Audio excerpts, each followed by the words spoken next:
So welcome everybody. It is Thursday night, which means it is Project Car. Almost Project Cars. Listen to me. It is championship racing once again.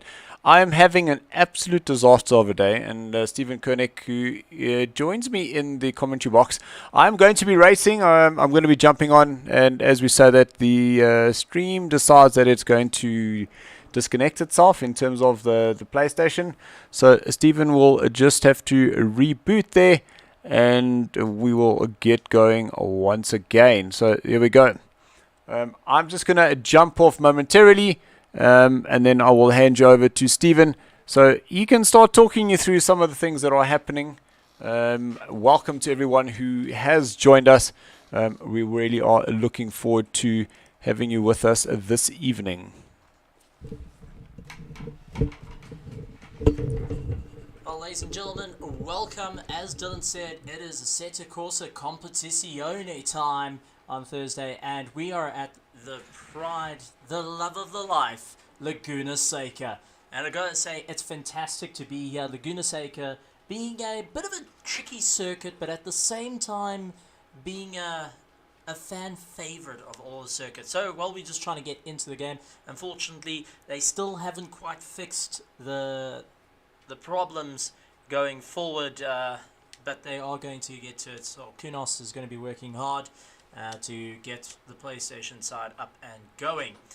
But ladies and gentlemen, make sure you like our Facebook page, subscribe to our YouTube, and hit that bell notification icon, as well as we've got not only just the Thursday races of absolute fun, we've also got our Project Cars on Monday, so make sure you don't miss that. But ladies and gentlemen, we have a bit of a battle coming on, and I've got to say, listening to the drivers, it seems like the green numbers are ready for a fight with the Beavers. As we heard last time, the Beavers really wanted to have a go, and Sarge being ahead in the points, so Dylan's making dead sure to get that resolved. 16 cars on the grid that I can see. And as you can see, some shots of the beautiful Leguan Seca on our screen. So we're going to get it all up and going. So first place is Elnar Blixen, who is leading out at the moment, followed by Andrew Horn in 8th place. We've also got Jakes lying in 2nd place, Jacques in 3rd in that mighty Bentley.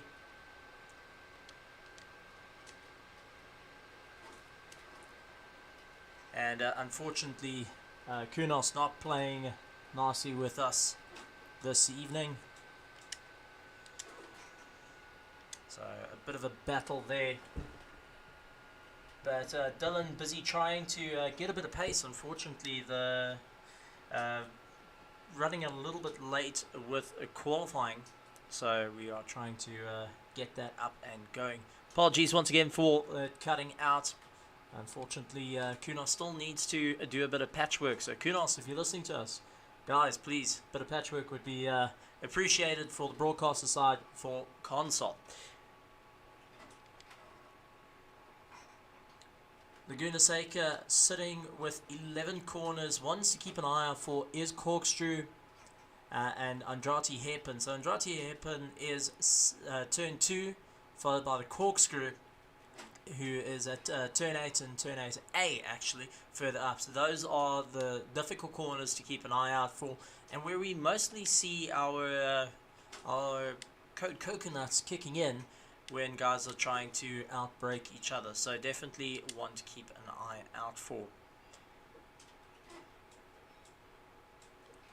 Each of the drivers all trying to put in their little bit of work as we are getting back into the server.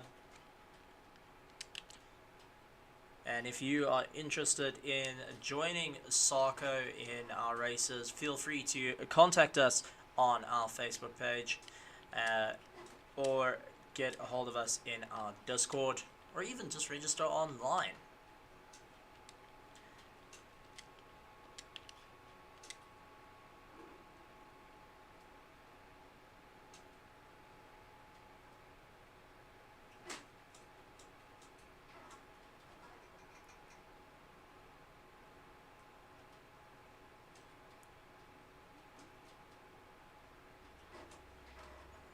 So as we get back just right at the end of qualifying, Sharks Racing taking first place, followed by Logistical Nightmare in second place, Jakes in third, V-Dub, and we've got some shots of Andrew Horn lying in ninth place. Sarge up into fifth place and decides to eat the wall, and Stephen following suit, and that's all right before the corkscrew. So definitely not having fun there.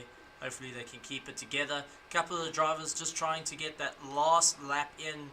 Jacques trying to really push the Bentley. Did a 123. Will he go faster? Did a 123.154. Absolutely incredible work from every single one of these drivers.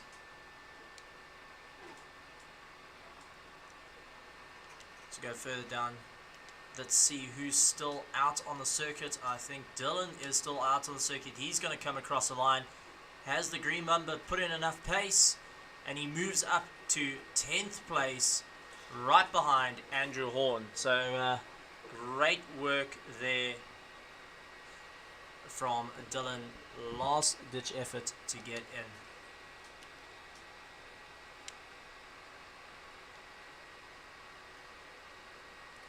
So definitely some good work there from the green numbers, putting in a bit of effort. Unfortunately, once again going down. Seems to be whenever we hit drive in the Spectre, it just goes straight off. So we'll find out a way to go and keep it nice and clean. Keep it off drive, just keep on the top arrow and that will lift the stuff up, and then you should be able to change through the angles.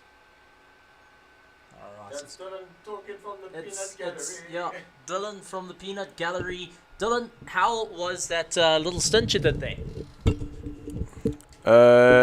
Well, I am 10th, and obviously we were just trying to make sure that the stream was up, that everything was working. Has anybody made any comments? Anybody got first dibs there? Nothing yet. Very strange. We've got people watching YouTube, but we're still waiting for them to place a comment. They're trying to come up with the right line here. I feel some Peanut Gallery talking soon to come, but we'll have to find out as we get into the race to see how it all goes. As we're rushing, it's our own little race here from the spectators box to get into the race. Just remember, don't go in straight away, and the reason being is because we'll just need to be starting our rolling start before you go in. So guys, if you are on the stream, give us a message, come and tell us hi. We would definitely love to hear from you.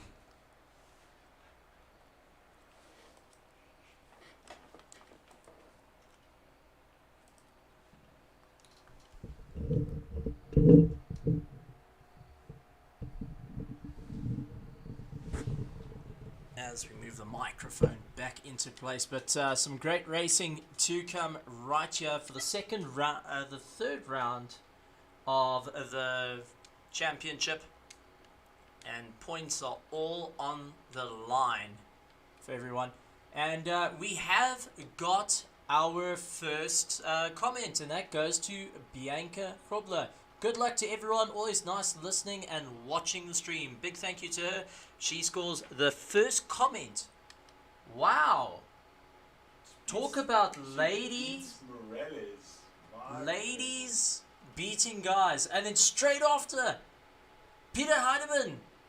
Enjoy, everybody. Good luck, Horn Dog. Give it a rough ride. Well, you came in second place, so hopefully he doesn't take your advice at this point. And yes, this is going to be a great one. I can firmly say, as the guys are getting ready. So we've just lined up. As soon as they go out, we're going to be getting out and taking them a look there. So guys, if you had to go and... if you guys had to go and pick, who do you think's going to get this? Who do you think is going to get first, second, and third? I mean, we saw what Monday night had, where it was total chaos and really kept us on feet. I don't know about you, but I was standing, getting ready to jump for joy. I want to see you guys. I can see it on the comments. Whether you're on Facebook, whether you're on YouTube, I want to see what you guys are going to think. So, Peter Heidemann, who do you think? Do you think Andrew Horn's going to be able to get it? Bianca, do you think that Dylan will be able to pull a rabbit out of a hat? As they start their rolling start, we're going to jump in right onto Leguan Seca. This is our alpha tier, ladies and gentlemen. This is the tier to be in. This is our ultra fast guys. The guys that decided they will disconnect their brake pedal and just slide it around as we jump on board. Here we go, ladies and gentlemen. Jacques Racing leading out the grid in the Bentley. Lovely to see big heavy machinery leading out. Right next to them, Logistical Nightmare. And in that beautiful Ferrari now. Logistical Nightmare team in total has been definitely one to keep an eye on. Last night they did a bit of racing with Raceface. And some of the guys are doing some racing as well on PC. So going and really showing off what they can do all over from console to computer. So glad to see it there as they make their way round to the start line, ladies and gentlemen. Let's see as the race is about to begin. Lights off and they are racing. Jake's off to an absolute cracker, immediately going behind Jacques. Eleanor trying to battle away, going on the outside, trying to defend, but unfortunately not close enough to do so. Ryan having to really work hard there. Sarge battling his way, trying to really throw that car around to pull himself to the top. And you can just see immediately each of these guys just trying to get one up on each other. Remember, there is a mandatory pit stop as well. So they've really got to try, one, go and push themselves to a good enough position, and they have to make sure they set up for that mandatory pit stop. As we're checking the guys all racing around, bit of action going on behind Dylan, moving up to 8th place. He's gone up 2 places, and you can see Silver over there in the Lexus pushing himself that little bit more. Goes off circuit though, losing a bit of time, and definitely not helping. The Horn Dog immediately right onto the back, 10th place, trying to pull himself up. He's going after Dylan as hard as he can. The corkscrew being a very, very tricky corner, and you can see each of these guys really just trying to keep it together as they make their way out. And a chain of GT3s. Unfortunately, Steven right at the back has taken a little bit of damage to the front of his Mercedes, and now is really trying to dig deep and move his way up through the grid.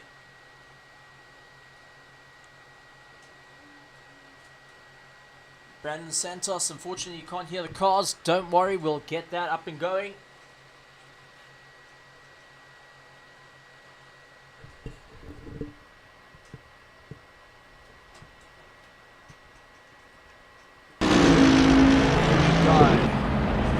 Force engines, and the guys are really giving it everything they've got. You can see how hard they're working.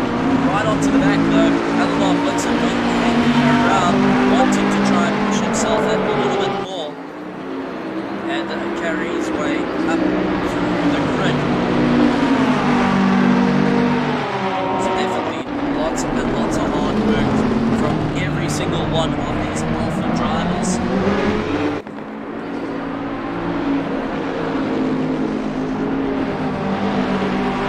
As they try and push themselves an extra little bit further up, and you can see how hard Jakes is trying to push onto Eleanor.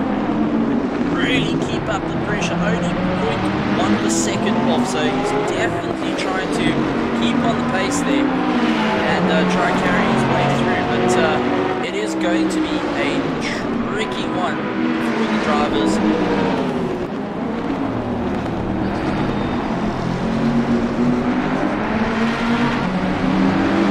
As they power their way around the circuit. Jacques starting to open up that lead. Jake's under some serious pressure as he is getting chased by Gerald. Gerald is not giving up. 0.3 of a second right behind. As we go further down the grid, we can see Dylan trying to pressure on now. He wants to climb up one more position, and he's carrying Andrew Horn up as well. So Andrew is now pushing as hard as he can to try and make a bit of ground. And this is what we want to see, some very close, intense action. A couple of the cars doing their pits early though, and wanting to get out and get going. So they've already completed their pit stop very, very early on, looking for the cutback. Jake's running away, he's got a 2-second lead, but right behind Jake's is Harold, who's not hanging on. He is really pushing that extra little mile. Dylan now getting onto the back and trying to push his way up through the grid as well. So glad to see each of these guys trying that a little bit more. Reeve trying to hold himself together as he's got two Porsches hunting him down. And this is where it gets a little bit tricky. The Porsches are a lot more agile than the Lamborghini, but the Lamborghini does have the horsepower to go up to. Dylan does go a little bit wide. Andrew tries to take a big look on the inside, try and get past. Dylan trying to hang on there, but you can see Andrew Horn keeping him in tow, trying to get all along. This is incredibly close action between them. Further back though, a couple of the drivers just trying to make up a bit of ground, so you can see racing all over. Jake's now feeling the pressure though. This is the race for third. You can see him really pushing as hard as he can. There's also definitely some hard work going here from all the drivers. And it looks like our Eleanor driver, and then Sean going and losing it a little bit through the corkscrew, having to try and get himself a bit together, but losing a bit of time there. Not what he wanted, not ideal. Andrew Horn still going and pushing Dylan for that 7th place. Dylan on the defensive, trying to keep him at bay, and it's only helping Reeve that little bit more. The more they battle, Reeve can start pulling away and trying to make up a bit of ground. Two Porsches really giving it all at this point, and Andrew Horn is doing exactly what Peter Huntman said. Give them a rough ride. Reeve is starting to make up a bit of time on social there, and it's definitely some hard work going on. Ashley, not a slow driver, very, very defensive. Ashley Connor, brilliant run on Monday, looking to try and carry it over, does go off into the dirt, loses time, comes back on the circuit, but loses it. Oh my heavens, that is not what you want, and you can be sure there's some damage on that Ferrari. Not a happy camper there. Ashley losing out positions, and not really going to help there, losing 3 positions in one fell swoop. Dylan's quite happy with that, and he's happy with that. Reeve is also quite happy. You can see how they're breaking onto the shorts. We follow them through. You can just see the angle of corkscrew does not come as a massive easy run, and is very, very tricky to get right. You can quite easily lose it, take too much, and get taken out. Each of these drivers really just trying to give it everything they got. Andrew Horn trying to get that right to make his way up. As we go further down the grid though, we've got a little bit of a race going on here, and that's Ross going after Hugman, and really wants to try and make up a bit of ground. Started off really, really well, and now having to try and push his way up to the top. Looks on the outside, unfortunately not able to do so. Has to rethink about this, but Petrus not doing a bad job of defending in that Mercedes. And some fantastic driving from the two there. Let's jump back to Dylan, and you can see Andrew Horn taking a big look, trying to find any way to get past. So close to putting his car in the middle of the circuit, and Horn trying to find any way to get past him, using his experience from Formula 4 all the way into sports car racing, and trying to get to grips with the ACC game, the Corsa Competizione. Looks on the outside, trying to carry a little bit more momentum. Might be able to do it, but I think it is going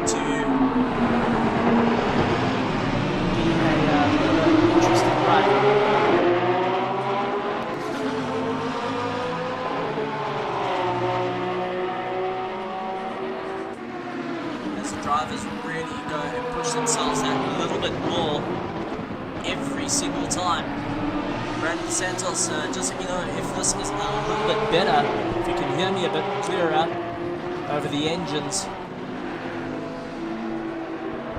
And I'm just taking a look to the chats. And we've got 30 minutes left of this race. Remember, they've still got that mandatory pit stop that they have to complete. So definitely one thing to try and keep an eye on as they power their way through.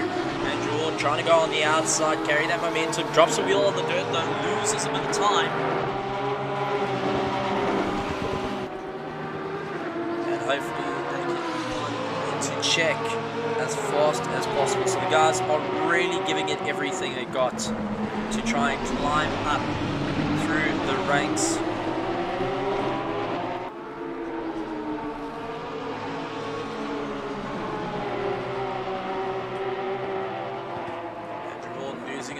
Time.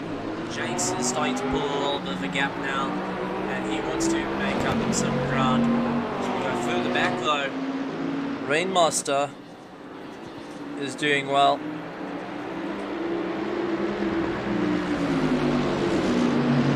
And that's Paul who's trying to keep at bay. He is ahead because he's done his pit stop. He's in 10th, so he should make up a few positions when the guys go in after 29 minutes. So he's happy camper right now. All he has to do is keep hitting those apexes to go and push his way up through the grid. You can see how hard Tolbang jogs, pulling a massive gap, 4 seconds to really try and pull his way all the way to the top. Dylan starting to make up a little bit of ground, but is losing ground to Andrew Horn, who's immediately right onto the back. You can see how hard Andrew is starting to push. Dives up on the inside, side-by-side action, heading up to the corkscrew. Will Andrew be a little bit later on the brakes? Does take a look, but unfortunately not close enough. Dylan closing the door immediately, and Andrew Horn having to hold back a little bit and figure out his next attack to get past. Two getting really, really excited, taking each other on, and Andrew Horn pulling into the pits to do his mandatory stop. Dylan reckoning to stay out, maybe loses the car though. So Andrew Horn looking to try and do a little bit of a cutback. He is going to fall back quite a few positions, so he's got a lot of work ahead of him. But that mandatory pit stop is there to be quite an equalizer for these guys, because you don't expect the faster guys to do it. So well done to choosing out there. Dylan now trying to focus his thoughts on Reeve. Reeve just really giving everything he's got. 6 seconds behind, so he has to try and power his way through. So Reeve really working hard here to make his way to the top, and Gerald is just really keeping the pressure on. But very, very well done. Nice to see Reeve further up through the grid, as it's been quite a contender in the previous races, and a bit of a newcomer to the Honda Championship. So glad to have him here joining us for the race. Leguan Seca being a tricky one. So ladies and gentlemen, 27 minutes left in the race, and quite a few of the guys have pitted. I want to ask you guys from the YouTube and Facebook, I'm taking a look at the comments. Who do you reckon is going to be able to get the whole shot right here at Leguan Seca? Who do you think is going to be able to win this? Will Sharks be able to keep the pace? We'll have to find out. And you can see Paul really pushing hard as he's trying to keep himself going. Logistical nightmare, getting some good times around here, and wants to really throw it up. Let's bring up our timetables to get a rough idea of what's happening.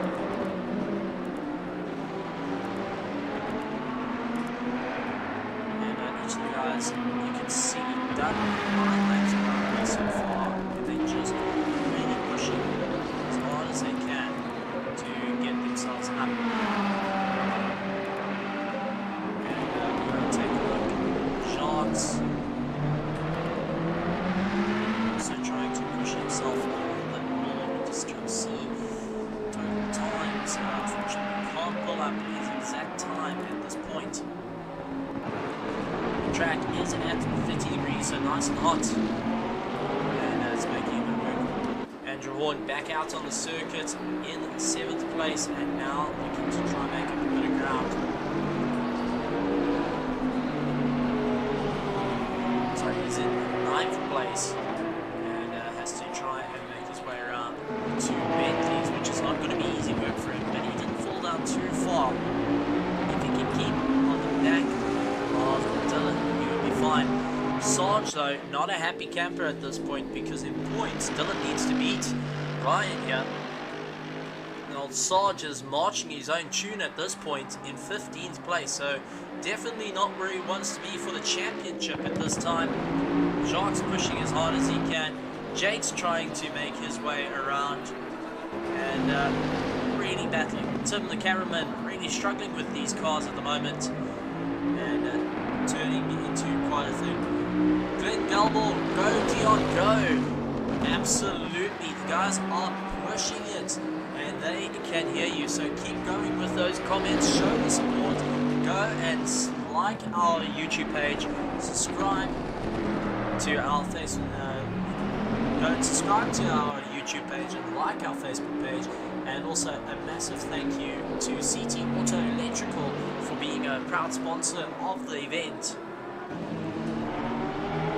And Clayton going saying, I'm here, now my brother, go, go, go, let's go Dill. So there we go, Dylan getting some love as well. So glad to see it. Currently in 5th place and trying to make up a bit of ground on Reeves. Starting to catch up very, very close to one another. We'll have to see what goes. Mitchell's further down though is starting to make up a little bit of ground as well. Tim the cameraman really struggling there.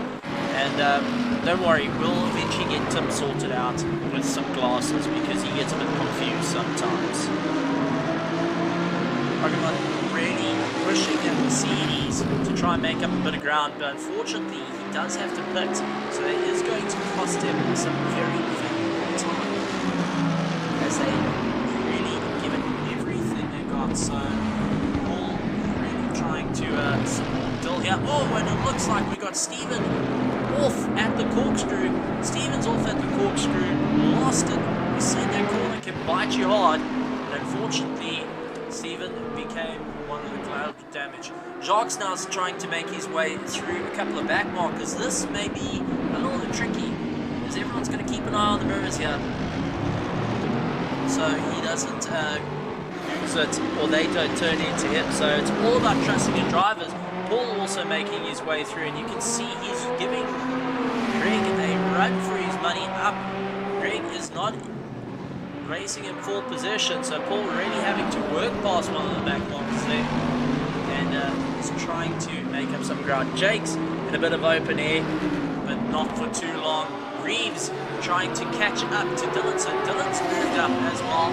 He's happy camper, waving his hand in the air, so definitely some great racing.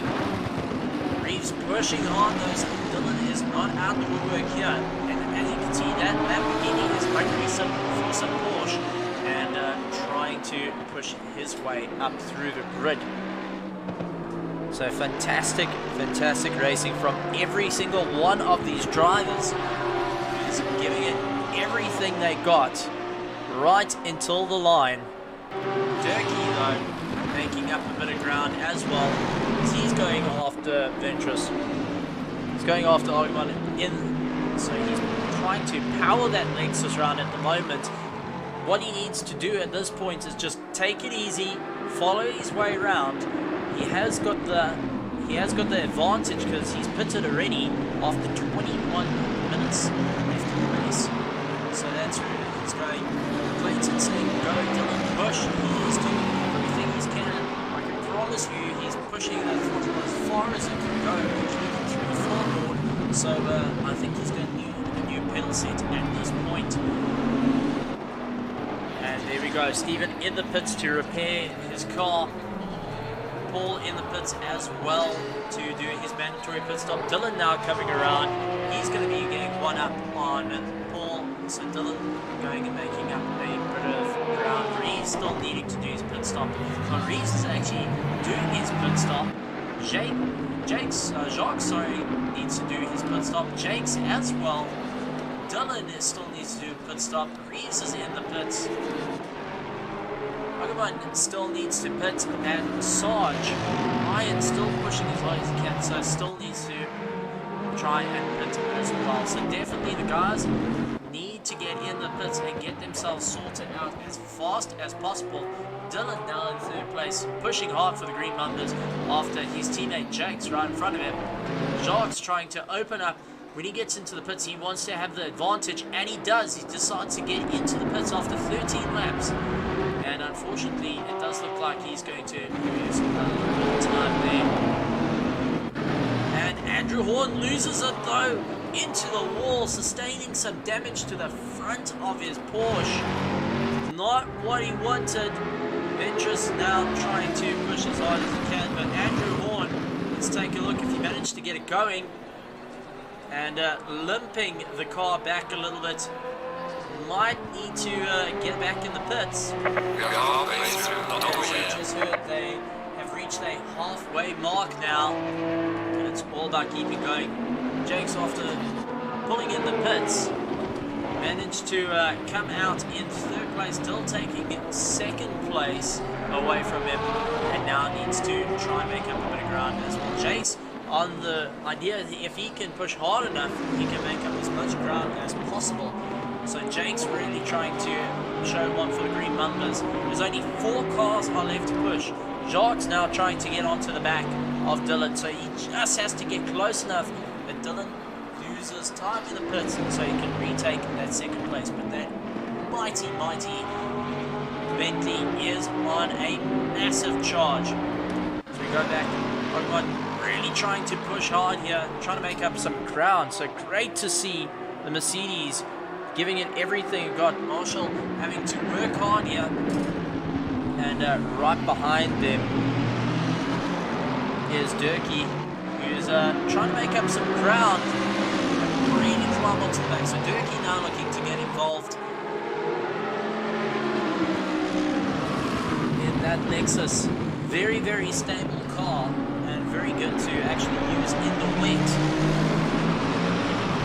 So we have got a bit of a battle here to try and get it. Unfortunately, the front engine cars seem to battle a bit more around the corners compared to the Lamborghini.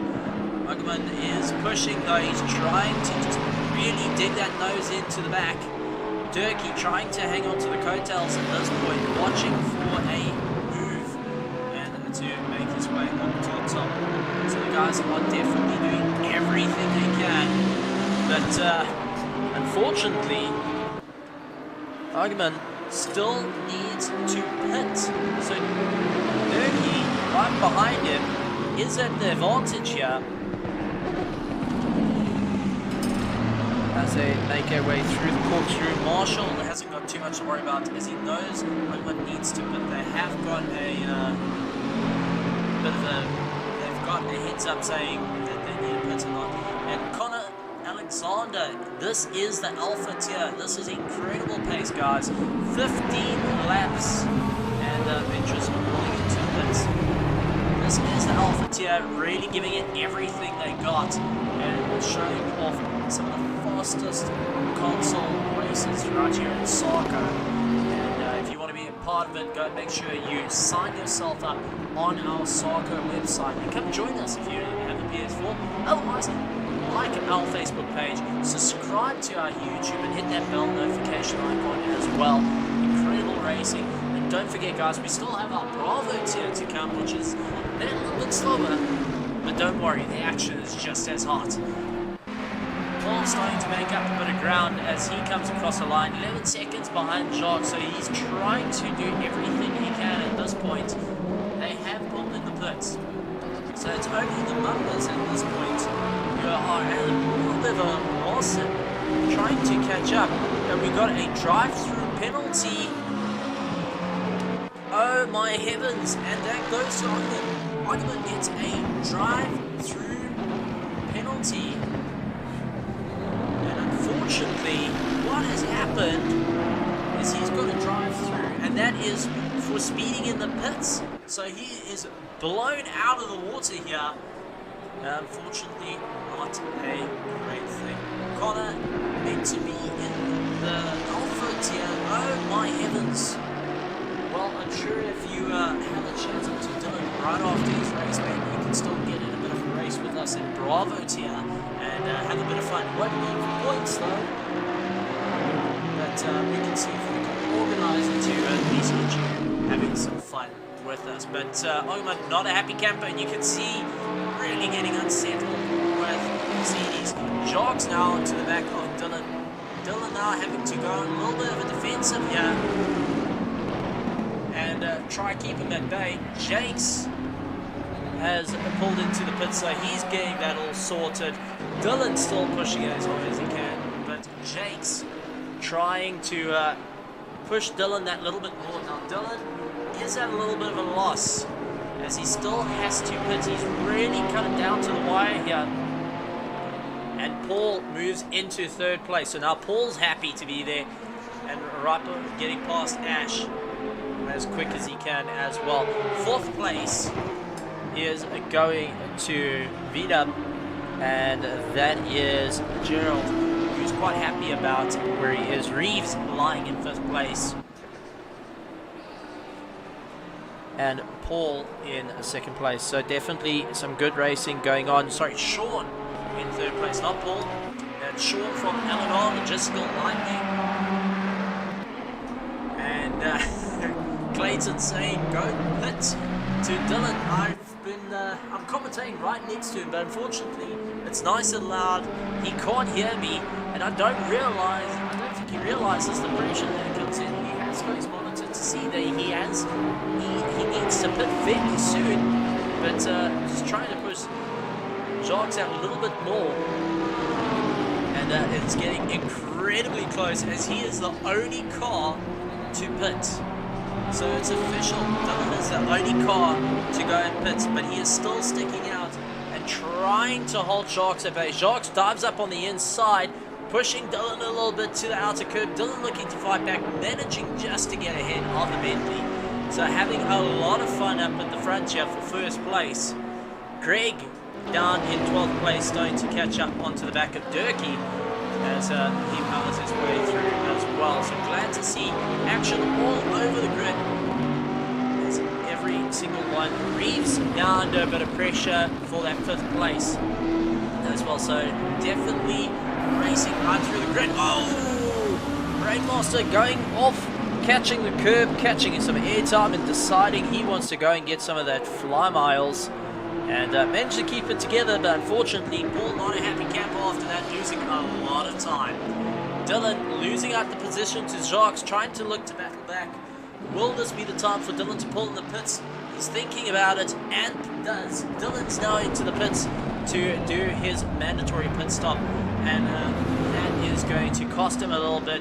Jacques comes into first place, and Sean now looking to take that 2nd place away from him. Let's see. Oh, it's going to be close. Dylan might get that 3rd place, but we will have to see. Gerald is pushing. Will Dylan be able to get out just in time? He is rolling.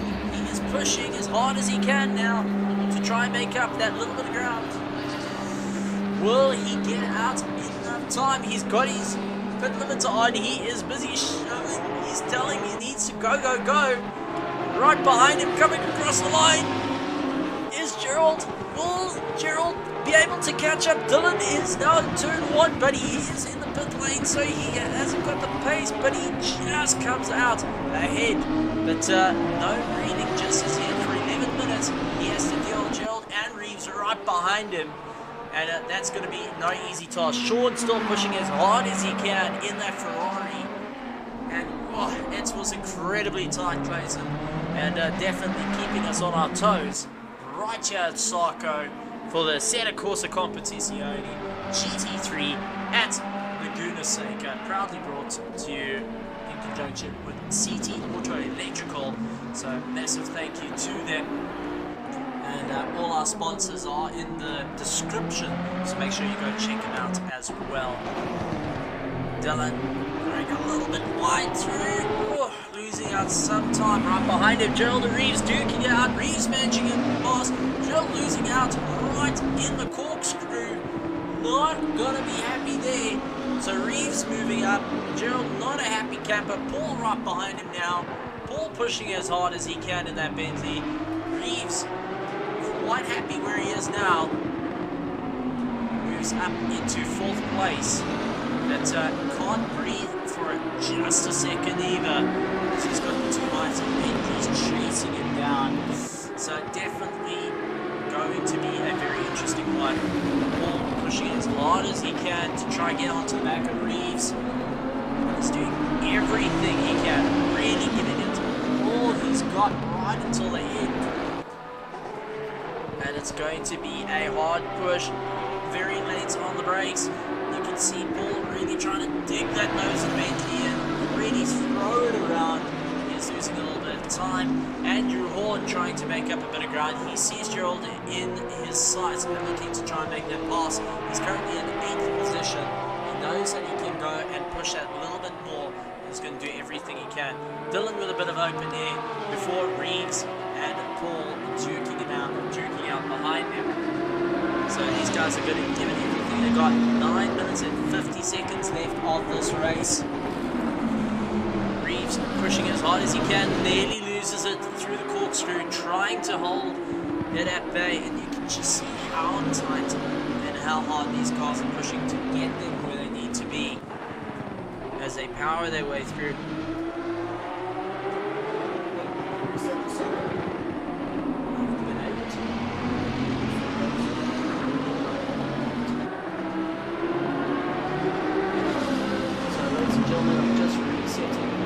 Server for our guys, and there we go. Server has been reset for our Bravo tier, so our Bravo tier is going to be a happy camper as they get ready to rock and roll.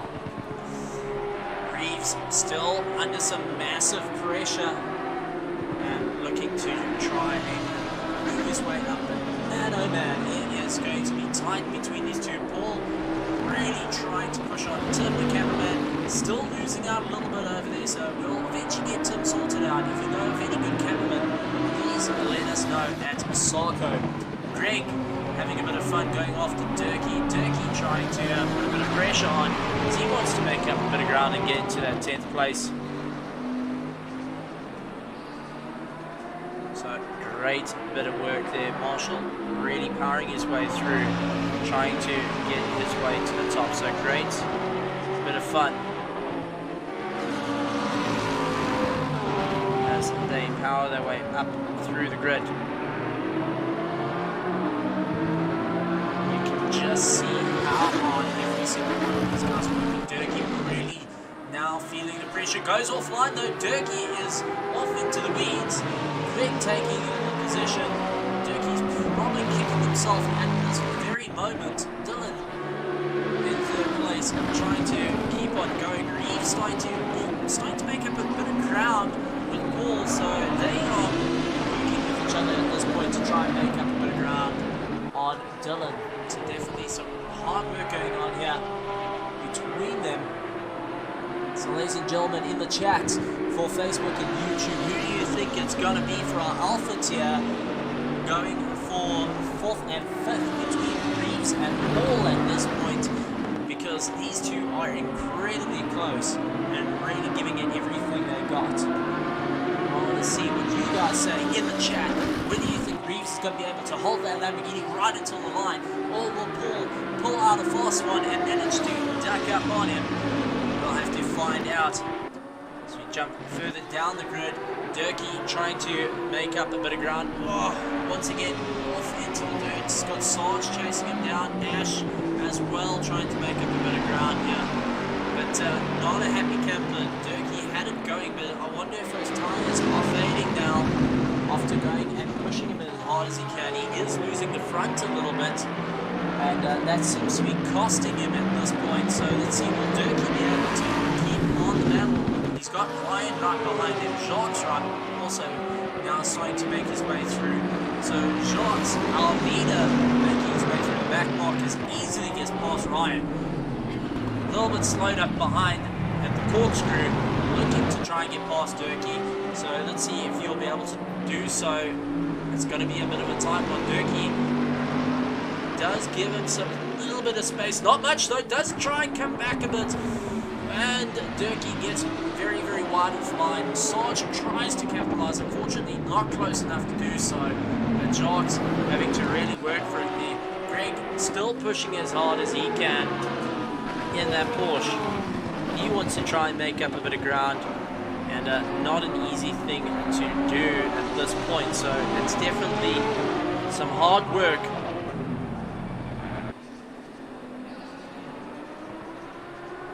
Marshall trying to really utilize that Lamborghini, and Peter Edelman saying, well, the apple is green. Well, we'll have to see if the apple can stay green at this point. Dylan is currently in third place right behind him. Reeves starting to open up a gap. He's got about 2.8 second gap at this present point to Paul. Andrew Horn making his way up through the grid, really pushing, giving Gerald a rough ride at this point. And it is turning into the last closing stages of the race. Paul saying 4th and 5th, great battle. It's going to be who makes a mistake, and that is very, very true. But Reeves has opened up a bit of a gap to Paul, about 3 seconds, so that's opened up a little bit. But let's go further down. Let's go to Andrew Horn, who's about a second off now.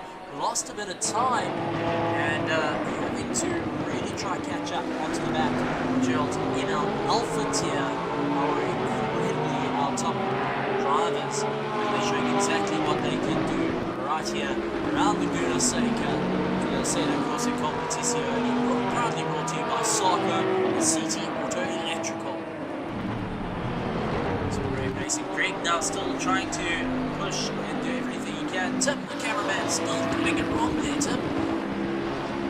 You can see Greg really trying to push Marshall, looking for a mistake there. So now the battle comes in. Who is going to get 10th and 11th, chat? Who's going to get 10th and 11th? Let's see, who do you guys reckon? With 3 minutes and 30 seconds left of the race, will Greg be able to get past Marshall, or will Marshall be able to keep Greg at bay? As they battle their way down through the corkscrew, very, very close racing between them,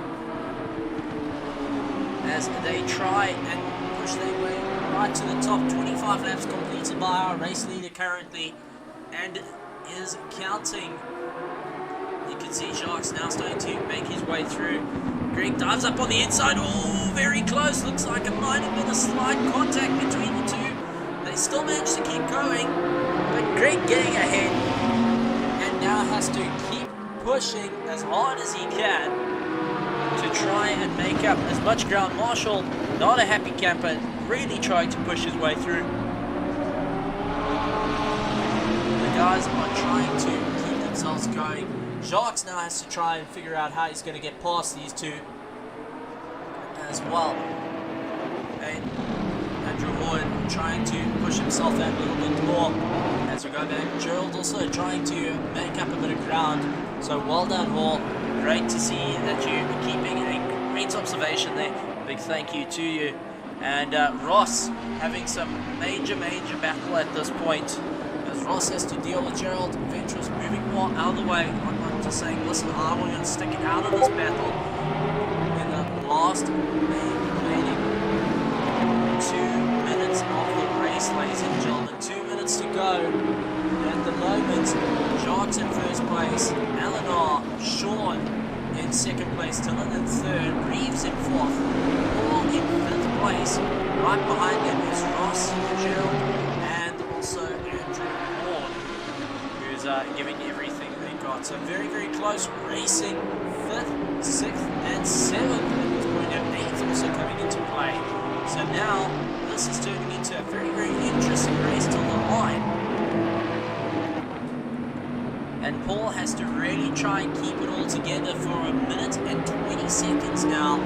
This is where it gets a bit challenging. As you know, that clock's starting to run out. Oh, Ross goes off wide though. Gerald moves up a position. So does Paul though. Paul touches the dirt. Ross will have a better drive going into the corkscrew. Will he be able to capitalise on the moment? Does look, oh, takes a big look. Unfortunately, corkscrew very hard to pass. Andrew Horn now looking to get involved and looking to go on the outside. So Andrew Horn now battling as hard as he can. He's going after Gerald. Gerald pushing as hard as he can. So the two Porsches all over the back of Paul in that Bentley. So now Paul really having to try and do it. Gerald goes hard on the brakes, trying to go on the outside. Oh, very close. They're getting very, very close. Nearly a bump, but they managed to keep it. Drag race down to the line. One more lap to go at this point for them. And you can see Gerald now having to keep Paul at bay. Andrew Horn looking to go side by side, manages to get past, and now going after Gerald. So the two Bentleys losing out positions here, and it's up to the two Porsches to try and make up a bit of ground. Absolutely incredible racing here, ladies and gentlemen, from our Alpha tier that are giving it everything they got and showing what they can do. Andrew trying as hard as he can. Leader is on the final lap. Andrew Horn trying to push after Gerald, so what they need to do is just give everything they got. But ladies and gentlemen, at the moment, coming around turn one, Sharks, who's very happy with his position and has got an ample lead of 6 seconds. But if he makes one mistake, he can lose it out very, very quickly. Paul losing further down to Ross, so Ross managing to get by. Andrew Horn still pushing as hard as he can. He might be able to get a lap in. Oh, and was that Ross that started losing it? Just lost the back end. Managing to catch it though, but losing time to Paul. So hard battling going on here. Gerald goes a bit wide. Andrew Horn follows suit as well, trying to maximize this circuit and carry as much momentum through the corners as possible. You can just see how hard they're doing it. One lap left for it all make or break, ladies and gentlemen. So who do you think it's going to be? Will Gerald be able to get the win over Andrew Horn? Will Ross be able to keep Paul at bay at this point? So let's see. 5th and 6th. Who is going to be for 5th and 6th? Will Gerald be able to do it? Or will Andrew Horn be able to keep his pressure on and make a move? Ross starting to open up a bit of a gap ahead of Paul, as Sharks has now completed the race. So it's all or nothing for Andrew Horn at this point. Gerald is just hanging on. He's begging for that checkered flag at this point to hang on to that 5th position.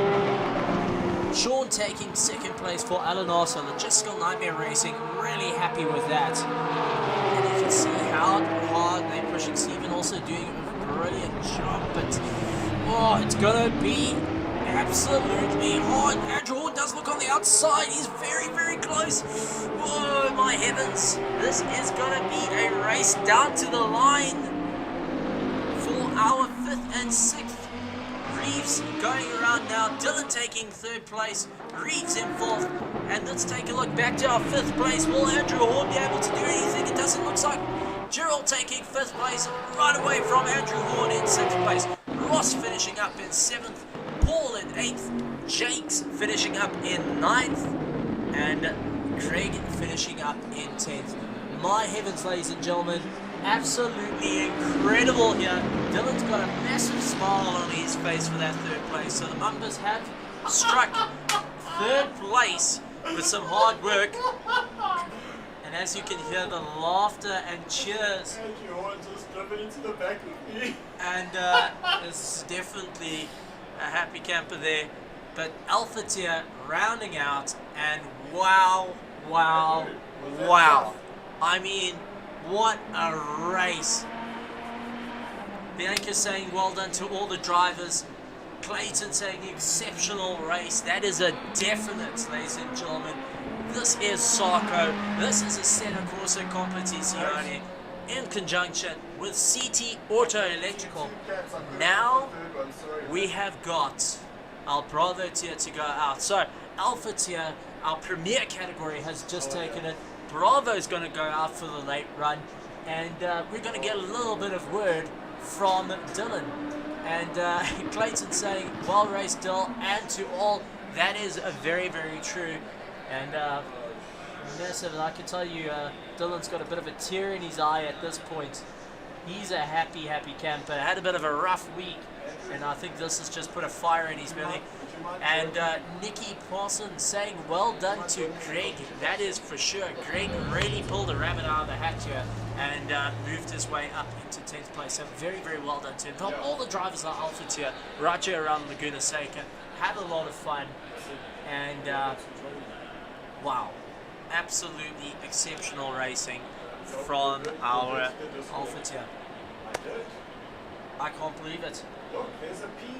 And we're going to see if we're going to have a chat. And let's see if we can have a chat to the Alpha guys and get an understanding of how the race was. And definitely it does sound like it was quite an exceptional race between them. And unfortunately, just losing our our stream into it. But we're going to have Dylan joining up in the box to give a bit of an insight into his race. And a little bit of very, very late pit strategy paid off. And my heavens, what an exceptional run for the guys. Ladies and gentlemen, once again, hit that subscribe for YouTube, like our Facebook page, make sure you hit the bell notification on the YouTube page to be informed of every time we go live and when we have stuff coming to our YouTube page as well. So make sure you hit that and be a part of it. We're moving on to our Bravo tier now, and they're not the fastest guys in the world, but they're the guys that really know how to give it everything they got right until the end. So Dylan's going to be moving over. I'm going to hand the mic over to the one and only Green Mamba Porsche. Or he throws things around.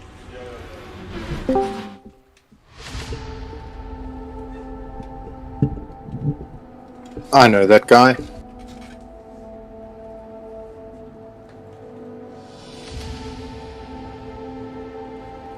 Okay, now I see where the commentary box is.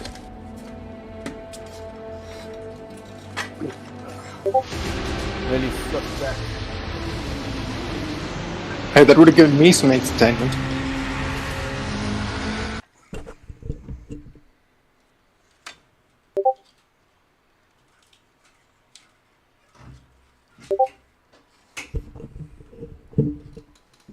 How's it, everyone? Hope you're all well. Well,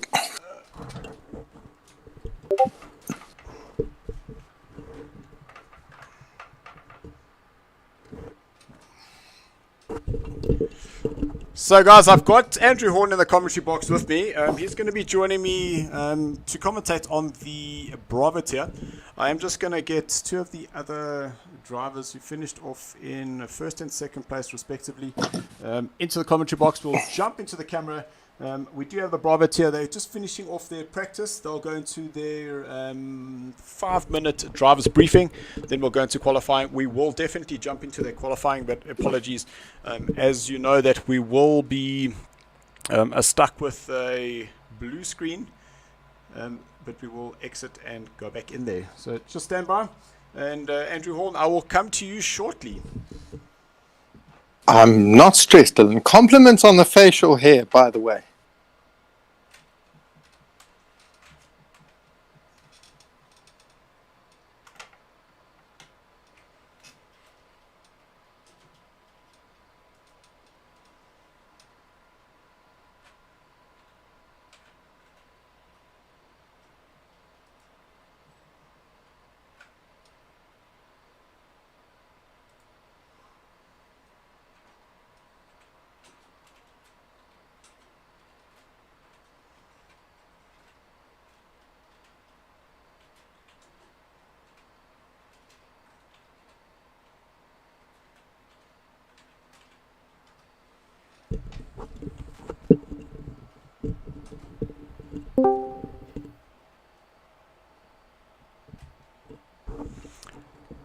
So I'm actually just reading some of the comments here from Sean, and he says, "Congrats on the podium. I must say, you surprised me there. I didn't expect that."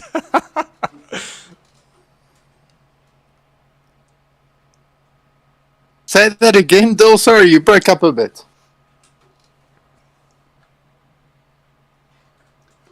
Jacques, Andrew, are you able to hear me?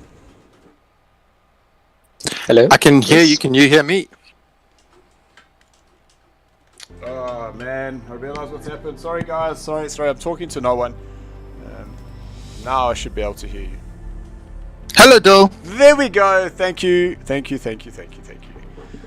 That's some lovely facial hair we've got going on there tonight. So this is in proud support of Movember. So I will be switching that over so everybody can see. And you'll see a very different setup that we've got here this evening. Let's just go to the Discord, swap this around, get some of our faces up.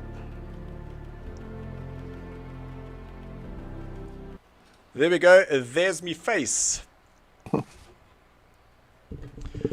Yeah, I think Jakes is going to be unhappy. You know, you finished on the podium, you've grown some facial hair, you're taking Jakes' power away. Yeah, well, unfortunately, Jakes, he did say that he had some trouble there with his pit stop. Clearly, Jacques, your pit stop was absolutely spot on. Thanks, man. And yeah, I don't know if you realize that you were going faster than me, but I wasn't going to just give up the first place because I knew that if I was going to let you go by, then the chances of me beating more cats would have been done and dusted. Yeah, no, that's true. I was just as shocked as Sean when you were in that third place in the last 5 minutes. I was like, wow, okay, it's probably the beard or something that's making it shine. So guys, do yourself a favor. Movember, this is the way to go. I am part of the St. Lube Mobile One campaign and hashtag Mo with Mobile. And every time you do use that hashtag, they will donate on your behalf to the Movember Foundation. So go do that. I'm sure the ladies at St. Luve will love that. Yes, lots and lots of messages coming through on YouTube. Really, really awesome to see. Guys, as you saw that I did have a race, and yes, what a race it was. Andrew Horn, those first couple of laps, you were definitely going faster than me because I think I'd overfueled my car. And there was a few places that you were able to catch me, but man, oh man, there was no ways I was going to let you get by that easily. That's the widest Porsche I've ever seen. Yeah, no, I thought I'd try and pit stop and beat you to it, but it didn't work out for me somehow. I got stuck with some cats in front of me and made some of my own mistakes. I just want to say like a huge congrats to Jacques. I think you're just indestructible on this game, and you're putting in the time and the effort, and wow, it's paying off, and it's awesome to see. Big congrats, but it's you're doing a great job. Yeah, thanks, man. Really appreciate it. Jacques, because what I realized is that tight inside line that I was taking into turn number 1, I have no idea how you made that Bentley follow me through there. Well, I must say that it wasn't all my setup strategy. The mad scientist himself, Paul, actually helped Fair enough. the Project Wick Cat racing team. So big thanks to him for setting that car up. It was a mean machine around Laguna. But even though it was really set up well, I must say Sean was really on the pace as well, even though the Ferrari doesn't really suit Leguan Seca. Yeah. So it's one hell of a track, hey? There was a point where I looked up and I thought, but hold on, I'm 7 seconds behind Sean. How did that happen? Yeah, I must say I had a bit of a moment at exiting Corkscrew. Yep. I went through the dust. Yeah, I actually in my head, we've got maybe you guys know of it. We've got a member also at Alan. Our name is Goalie.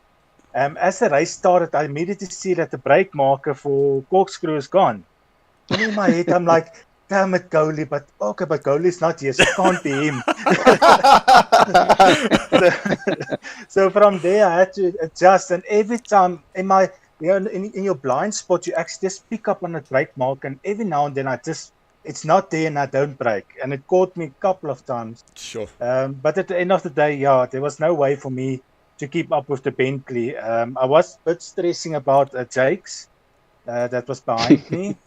Yeah, shame. and then, Jake said that he went into the pits and unfortunately had changed his brake pads, so he was stuck in the pits for a minute. Oh. So that's what happened there. Otherwise, we would have had 2 green Mambas right at the top there.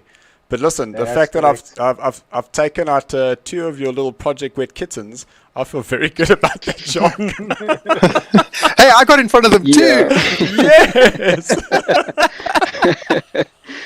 But they actually had a few problems themselves. Paul suffered a throttle pedal issue where it was just showing, I think it was 70% through with the last 15 minutes. Yeah, and Ross was, I don't know what happened to Ross, but Ross was trying to like push Paul as hard as he could. But I mean, that's the name of the game. I mean, teamwork makes the dream work. So we still did well. I'm really proud of them, but unfortunately only one wet cat racing person on the podium, and thank goodness it is first place. So I'm happy with that. Yeah. I'll take that other podium. Thanks, Shark. And yeah, Sean, very well driven. I must just give kudos to Reeve as well, because when I had Andrew behind me, holy coconuts. Reeve was not making it easy for me because I was braking a bit sooner, then dropping off speed, letting Andrew catch up again. But then once, I keep saying it, my car is set up for that middle section. And once that car came to me, man, oh man, I'm sure he felt that Mamba fever. I'm definitely going to drop him a message and say, so how's your fever? Right, guys, I'm just going to thank you so much for joining me. We will have Andrew Horn in the commentary box with us. I'm just going to check in with Stephen. How are you doing in terms of the Cheers, guys. Thanks so much, Jacques. Cheers, Jacques. Well done, hey. Thanks, guys. Cheers. Are you studying qualifying there? No, it's free practice. Okay. So, Andrew, they are still in free practice. Ask Stephen if he's sweating yet. Are you sweating yet, Stephen? Andrew Horn is asking, and the answer is yes. It is extremely hot in here. We've got the windows open. You can see I've got the curtains open. But normally my rig is sitting there, and that's where Stephen Koenig currently is, driving in the Green Mamba. So when we do have a look and we do talk about some of the positions, that is Stephen Koenig in my car. Yeah, that's my excuse, and I'm sticking to it. It's not because I'm a shit driver. Hey, we've got coconuts. Coconuts. Come on, Stephen, that's bad form. It was very faint, don't worry about it. I can't keep it on the black stuff. This is going to be terrible. Yeah, look, I don't think Leguan Seca is not a place where you just hop in and go. No. It is a hugely technical track. It requires lots of little tweaks. I'm really excited, putting in some phenomenal times that get very close to our alpha tier. So the guys are trying to get themselves into the alpha tier as hard as they can, and they're really looking to push it that one step further every step of the way. So awesome work from the Bravo tier. Despite starting a bit later, the fire is still there to push themselves that little bit more to give you alpha guys a good run for your money. Yeah, awesome. Listen, we are waiting for the alpha guys, and listen, in all honesty, guys, that third place I did not expect, honestly. Though I think it caught me off guard too. I think whatever happened in the second half of that race, you just saw positions changing up enormously, and I went from like 9th to 6th in no time, and I couldn't understand it. Like, it was people pitting, people making mistakes. But I think that track is so technical and so it's mentally taxing. You know, it's really hard to concentrate around there. I don't know how else to put it. So one of the funny things is I made the mistake is that as I went into the pits, I just leaned over ever so slightly so I could see what was happening on Steven's screen so I could check it. And I could see that, okay, yes, I know that Jacques has gone. Oh, look, there comes Sean. I'm going, well, hold on. There's Reeve, there's Andrew, and there's Gerard. And the three of you are all so close together thinking, oh shit, but I might be behind the three guys that I was essentially battling. Yeah, it was. Look, I must say that is the most fun I've had on Assetto Corsa so far. It was a great battle with all those guys in the midfield there. It was absolutely brilliant, and I think that track sort of promotes some of that close racing, which is so cool. And I think the other thing that allows that, it is so difficult to overtake. The only reason that I got past Reeve is that he got a really bad exit out of the corkscrew. I managed to put it up on the inside going down 13, and he gave me the space, and that was the only way I really got past him. But other than that, there was no ways I was going to get the drive out of the last corner to get him into turn number 1. And through there, there's no other place to actually make an overtake on the track.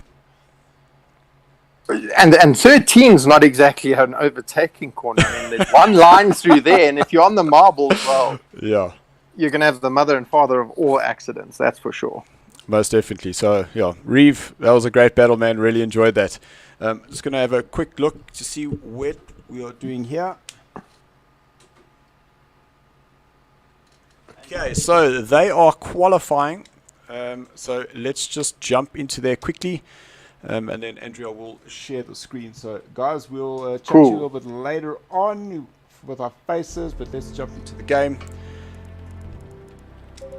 And then I can share this for you, Andrew, just so that you're able to see it. Yay.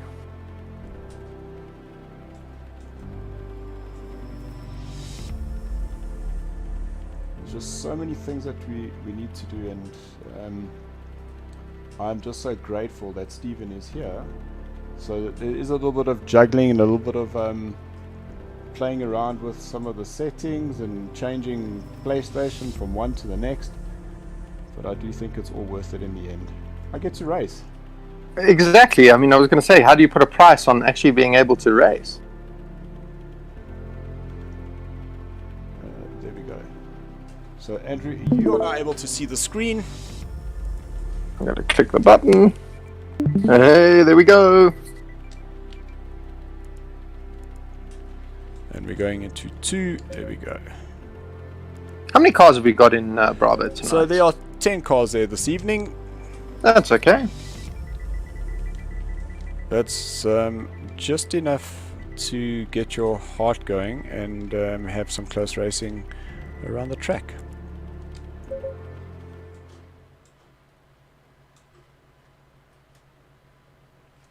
I must say, of all the tracks we've raced, if I could go and do one in real life, it would probably be this one. I think this is a real winner.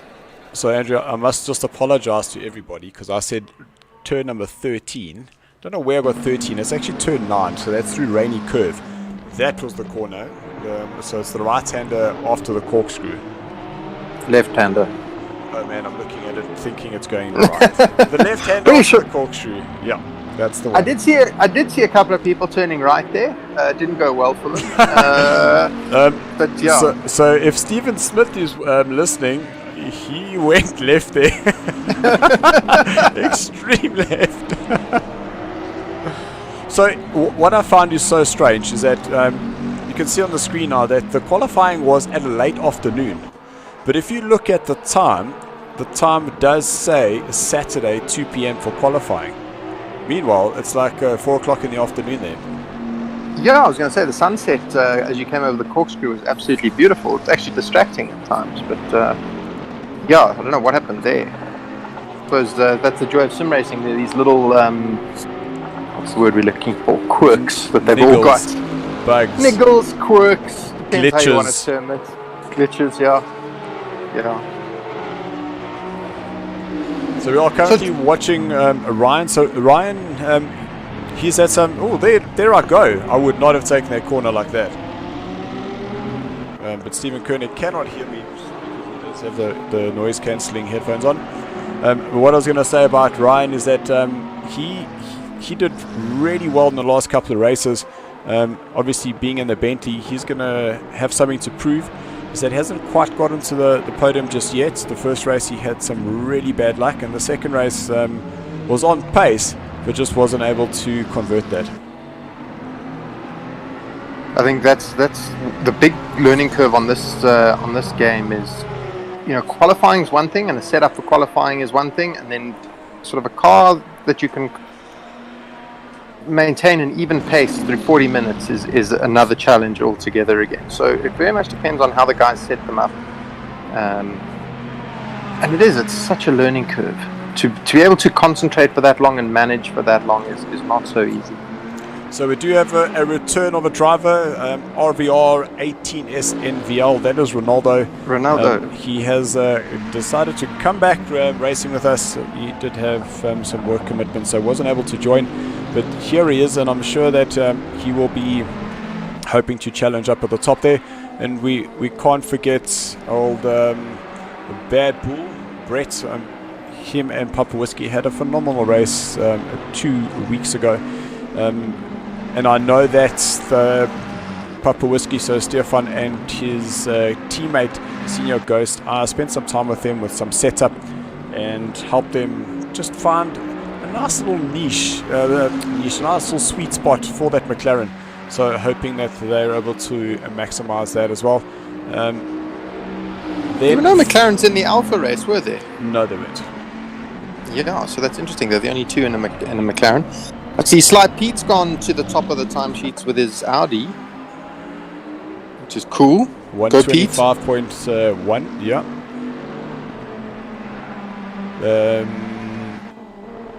Actually don't remember what the top qualifying time was. I was just so under pressure in our qualifying because I went out 23.2. 23.2. Jeez, that's incredible. Yeah. I landed up going out on track with 3 minutes to go, invalidated my first one, crossed the line with 20 seconds to go, and landed up putting it in 5th. I mean, in 10th place. So I was sweating a little bit there, as you can see. Ryan just getting the rear a little bit loose there, coming out of turn number 2, so the Andretti hairpin. But I suppose I keep forgetting that I have the camera, so I don't normally control the camera. Yeah, no, Dill, it's a whole new world for you again. Yeah, as well. 100%. So new driver as well. We saw that he had registered for this series. I think it was 3 days ago. Dion van Heerden, he joins us here at SARCO. So a big welcome to you as we hear some desperation in Stephen's voice just next to me. Can't quite see where he was, but I would suggest it's something to do with the corkscrew. It normally is that or the infamous Porsche tank slapper out of that Andretti hair. Oh yeah. And then you look at the left wall, the right wall, the left wall, and then sort of try and decide which one you're going to crash into. It's really cool to see all these new names coming through. It's nice to see new people getting involved. You can see Dion just catching that inside curb there. And I am going to come clean. I did meet up with FVZ, so that's Flip van Zyl, just to go help him with his force feedback and his settings and that kind of thing. And he was probably about 3 or 4 seconds off my pace, and by the time we had finished, he got himself into the 26s around here. So just looking at that time, that means he's done a 25.2, which means he's now found himself an additional second since I saw him last weekend. So that is absolutely fantastic. And it just shows you just a little bit of understanding the feedback, understanding what you want to feel, and things will come together. You and I have had this debate a couple of times because we've got the same wheel base, but yours and mine, night and day difference in terms of feeling and setup and feedback. It's actually quite something.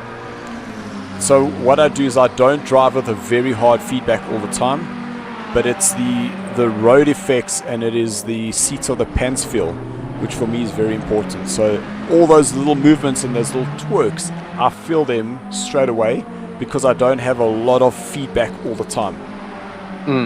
I got you. Right, guys, so that looks like how it's the qualifying is going to be. Just before it gets to 0-0, we will just exit out of this. We will just watch Stephen Koenig's screen, and then once that goes into push drive and not exit, you bugger. Well, at least I solved that problem of explaining myself, because now we're out. So, Dill, while we've got a gap, tell us about our sponsor for this series, CT Auto Electrical. So, CT Auto Electrical, little place called Yugi is where they are based. The details, we will get that up into the description if you do want to find out more. But for any racing, and that is electronics or wiring, Craig is your man. Awesome job. Thank you, Craig, for getting involved. We really appreciate it. So Craig would have been joining me in the commentary box, but it looks like he has been not physically himself, but struck by lightning, and his router seems to be fried because he can't get any signal down there at all. And I suppose he can't rewire it all himself. That's not in a car. Yeah. If we put a router in a car, I wonder how it would react then. No, Shane, that is a drawback to sim racing. Lightning, connection issues, it's all part of it, hey? Most definitely. I think it's interesting the point we just touched on, yes, setting up the car is one thing. Setting up a race setup, a quali setup, but you don't realize the setup in the steering wheel, the force feedback, the road effects, as you talk about, like there is such an art to setting that up to make somebody comfortable and enjoy the racing and find the time that they need to find as well. The thing is that what I found is that some people don't know what they don't know, and unless they play with the settings and understand, okay, so if I drop this is the reaction that I get. Do I like that reaction? Yes or no? And change it. Try it again. The thing is that us as sim racers, that when we want to race, we want to get in and we want to race. We don't want to have to go and set and fine tune all this thing. So I think the more people help you and just explain that, what happens is that person takes an interest to it, and then they'll go and find things out for themselves. Absolutely, and it's half the fun, I think, is exploring and exploring what works for you, what doesn't work for you, all of that sort of thing. It's such a big part of it, and it is so much fun. It's not like a real race car where you've got to sort of rebuild the engine every 3 minutes. And the beauty about the online is that if you do bin it, you can just push reset and start again. Yeah, and every time you come into the pits, they stick on a nice new set of tires, and off you go, and it's all fantastic. But so here's an interesting question: do you feel that the sim racing fills the gap between real racing? Yeah, I do. It gives you some part of the fix for sure. It certainly helps with the concentration. Being able to sit and concentrate on consistent braking marker, consistent turn-in point, consistent throttle application, all that kind of thing. It definitely helps you concentrate for long periods of time. Not all of the setup is transferable across, depending on what you race. But yeah, it definitely fills the gap. It definitely gives you your little adrenaline fix and that little competition buzz that you miss between them. It's that competitiveness. That's what I love about it. And at a fraction of the cost. 100%. Right, guys, so we have neglected the Facebook page just a little bit, so we're going to jump on here. We see...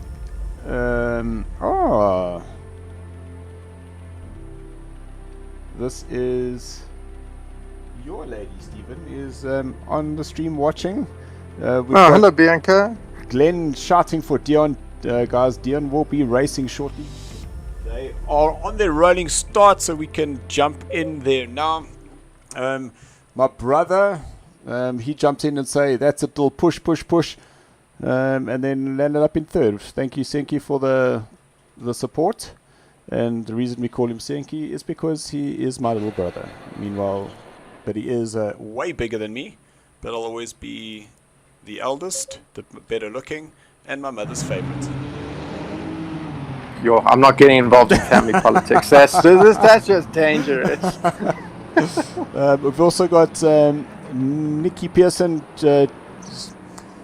We're actually going to have a discussion about this, but cheering for Janneman, who's now changed his name to JJ de Greg. Can you believe that? How a mistake like that. He's gone and changed his name to Greg. It is absolutely fantastic. Yeah, well, I think it was a running joke that he was responding to Greg. You know, it became like a bit of a Stockholm syndrome kind of thing. You know, he was a prisoner of SARCO being called Greg, and now he's adopted it. So we are racing, and it is lights out here at Leguan Seca, and Freshie running a little bit wide. That is Guy. Freshie a G is 6'9", but it looks like everyone is nice and tidy through turn number 2. I think these corners are always a little bit tricky because you've got the first corner, and then you lead up to Andretti. It's like Pete starting to get away, and there's a Flip van Zyl in second place. He's getting that Porsche right up the back of Pete. Guy getting up onto the curb there. A very tricky place to do that because I remember Ashley going off there. Ashley was around about 6th place, and that promoted me further up the order, so I was very happy with that. Sorry, Ash. Didn't mean to mention that on live TV. Yeah, I'm sure he'll be thrilled with that. Pete's really getting away, and I'm quite pleased to hear that because Pete was really struggling with that Audi a couple of days ago.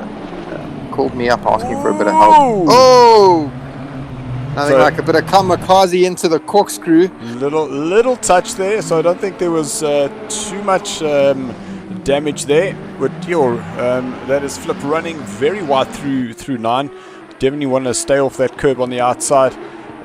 There's Ronaldo in the background there. He's got himself wanting there, going through turn number 10. Dylan, it looks like you've been off as well at some point. I'm happy to just go have a look. It looks like it, yes. So everyone, that is Stephen Koenig driving as Delirious. I think maybe we need to just create him a profile, so when he comes back, he is able to log in. I'm sure he'll be happy with that.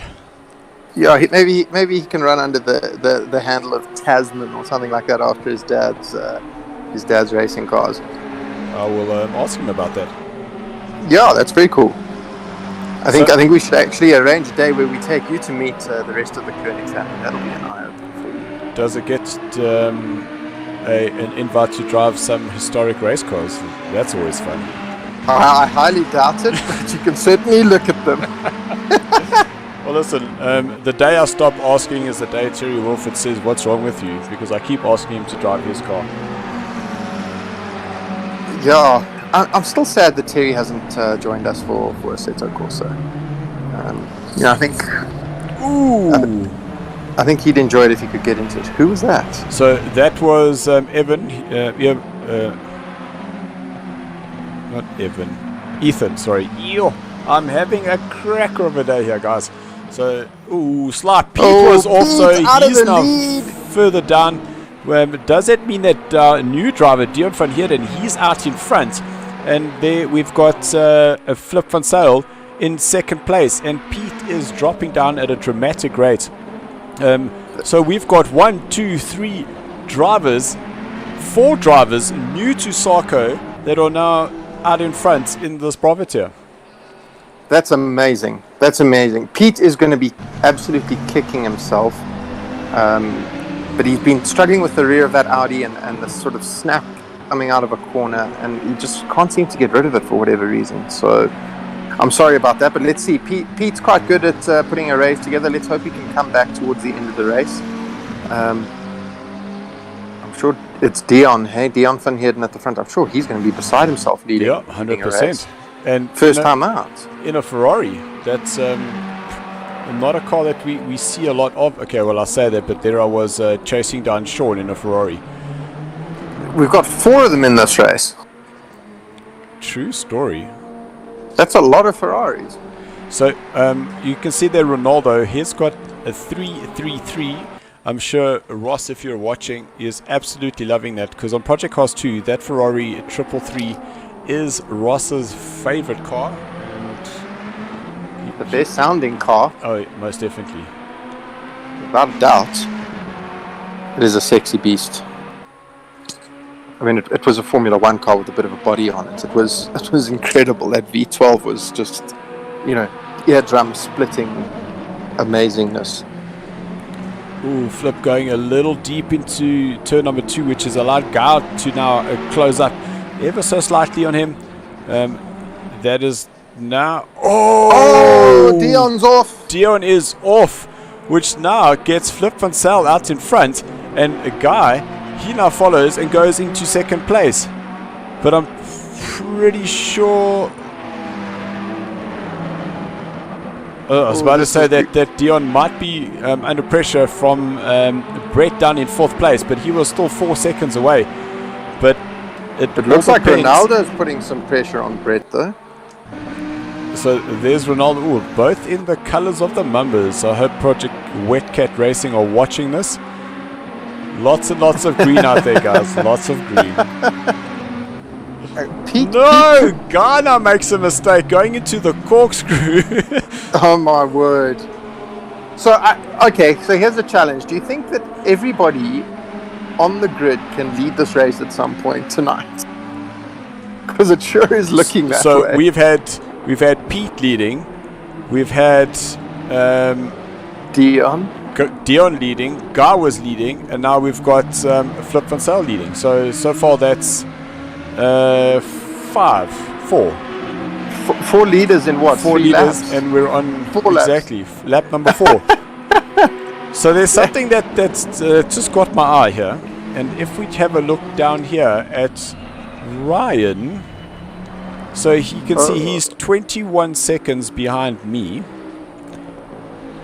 And if we look at the little green tag, is that he's gone into the pits. So I wonder if he's trying to pull a Ross to leapfrog some of the guys, because there's Brett, he's also gone into the pits. So already some of those pit strategies coming into play. And Yeah, I this think is the guys... battle for first place. Oh, wow. I think also, when the guys make a mistake, it's quite sensible sometimes just to sort of reset your mind, reset your focus, get into the pits, get that out of the way, take a breath, and then come back, and hopefully you've got it all done and dusted. Z Stevens also pitted. Yep. we've So got 3 pit when I stops. went for my pit stop, you say take a breath. I was holding my breath. What, hoping they didn't change your brake pads like Jake's? No. Listen, I made sure of that, Jakes. That was a rookie mistake. Near man. Yeah, you see, Dylan, it's your fault. You're growing all this facial hair. You're taking Jake's power away. It's not cool. Buy a razor. Guys, go check out the Scent Lube Facebook page.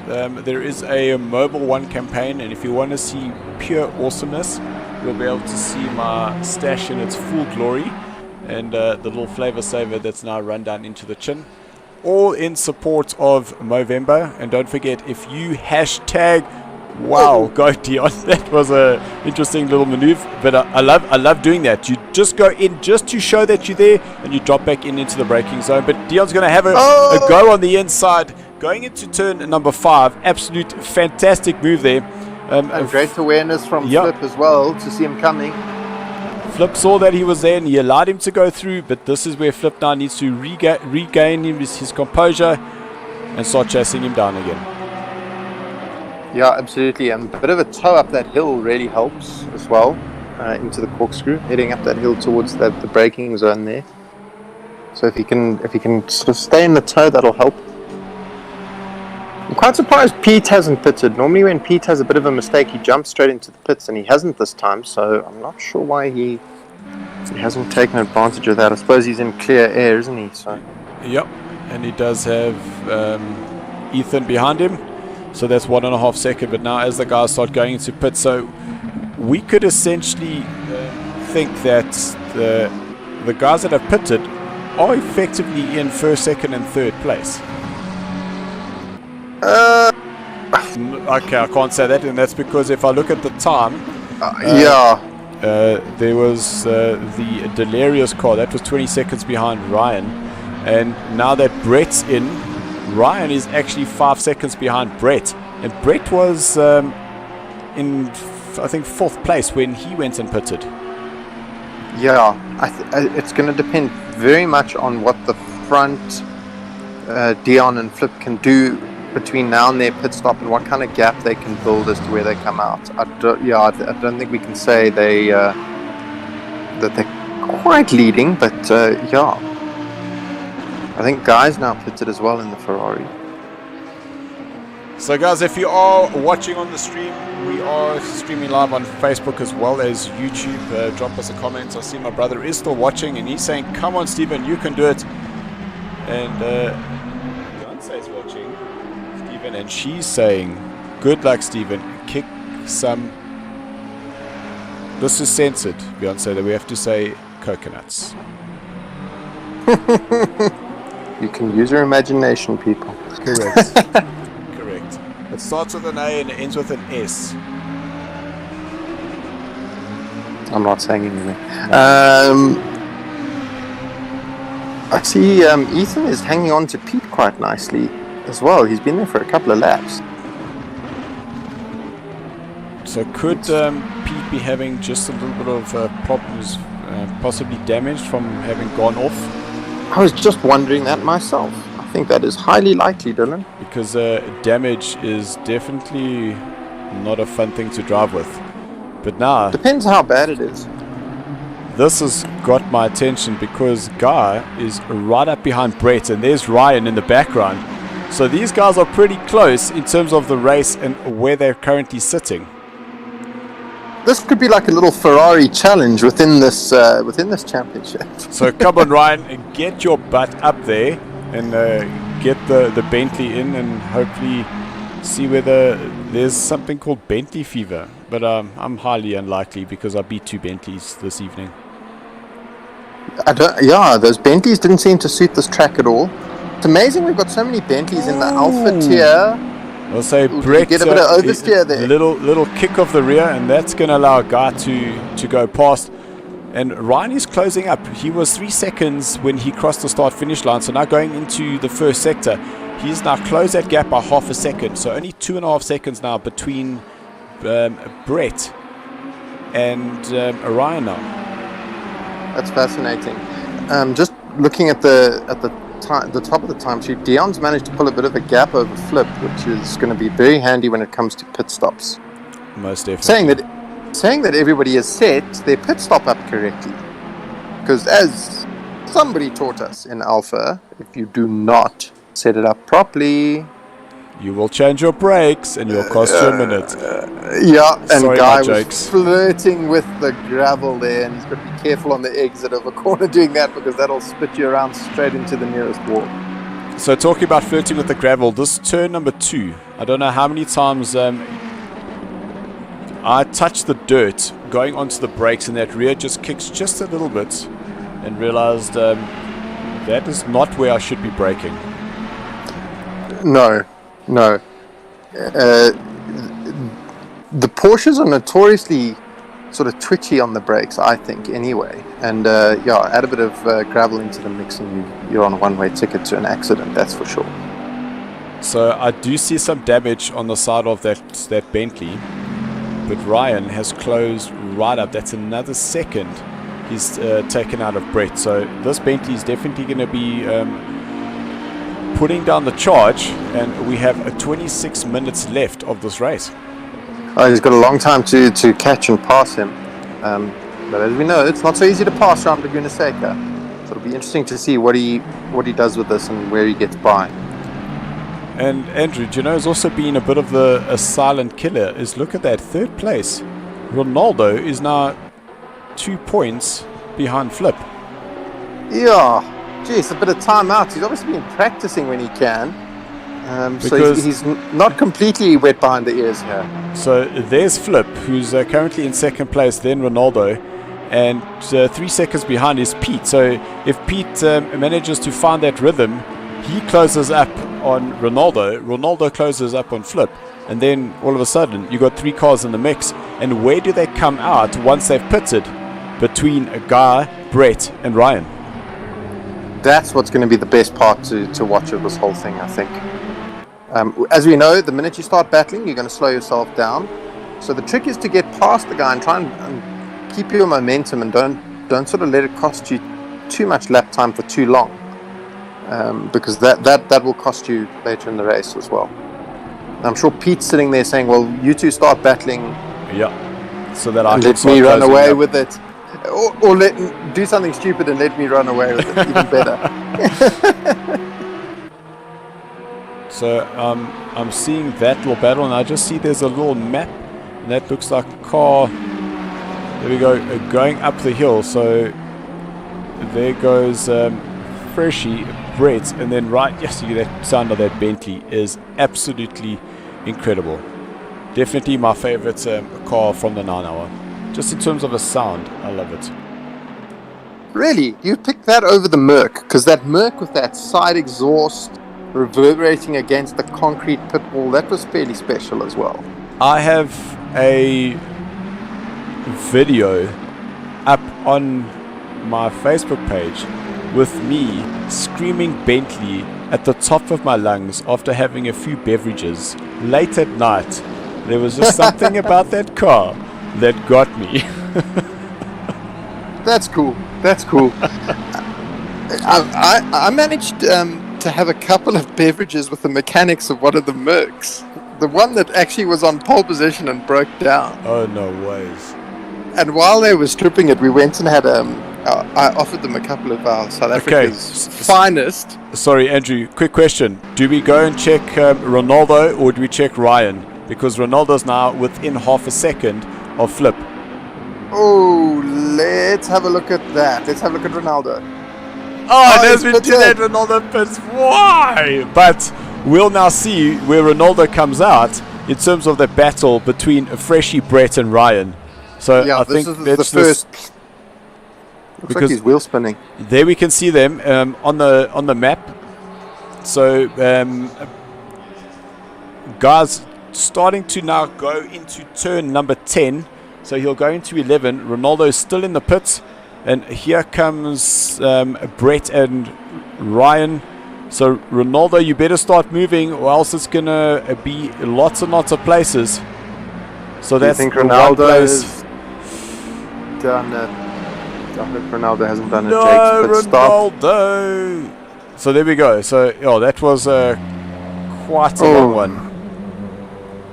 That's what she said, though. Yeah, no, that he's done a Jake's pit stop for sure. Unless he was running a light fuel load or something like that and decided to refuel it. I can't see any other reason for a long stop apart from a mistake. So, great awareness there, side by side. Oh, Stephen. I think the only one panicking more than us was Pete. That is a podium Porsche that Stephen nearly decided to put into the. That's going to be close because that's Stefan coming out. Stefan coming out. But now Pete's essentially Pete's lapping him. Yep. Let's hope Stefan is aware of that and moves over for Pete. So I'm sure he will be getting the blue flags. Now let's hope he does the right thing here. Yeah, there's the blue flags going. So Stefan does know that it is Sly Pete that is the car behind that is entitled to lap him. That is also a very interesting concept, is that you as the lapping car, that if you are going quicker than the car in front, do you stick one in and get past him, or do you just say, well, I'm out of position, just let him go? I think you've got to let him go. You know, you're interfering with somebody's race right up at the front, and it's not fair to try and. You can't be going more than a tenth or two quicker than them, so I don't think it's fair. You've got to yield. You've got to let them go. As we know in the FIA rules, you know, if you pass more than 4 blue flags, you get a penalty. So, yeah, I think the right thing to do is yield. Don't affect somebody else's race that you stand not to benefit from or anything like that. I think it's unfair. 100%. So I am just watching because there is the battle between Ryan and Brett, and man oh man, that Bentley is looking really good this evening from Ryan. Yeah, but as you mentioned, passing here is not the easiest thing in the world, and while he's caught him, he's obviously got the widest Ferrari, and he's battling to get past him. So I've mentioned it, and you've experienced it. I have. And not just from Not you. just from me, is it? You were stuck between those other cars. Yeah, Gerard in the other Porsche, I was struggling to get past Gerard. Oh, just...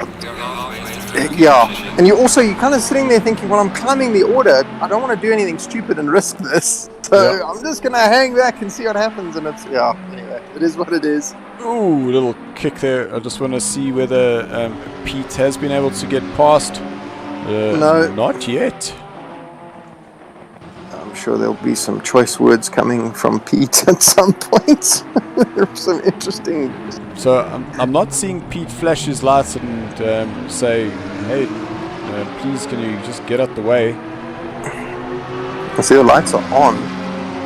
Yeah, so there's Pete up on the inside, so this should be an easy overtake for Pete. We decided to take a bit of the pit entry there. But everyone good on the brakes. Don't have a dive there. So Pete is away.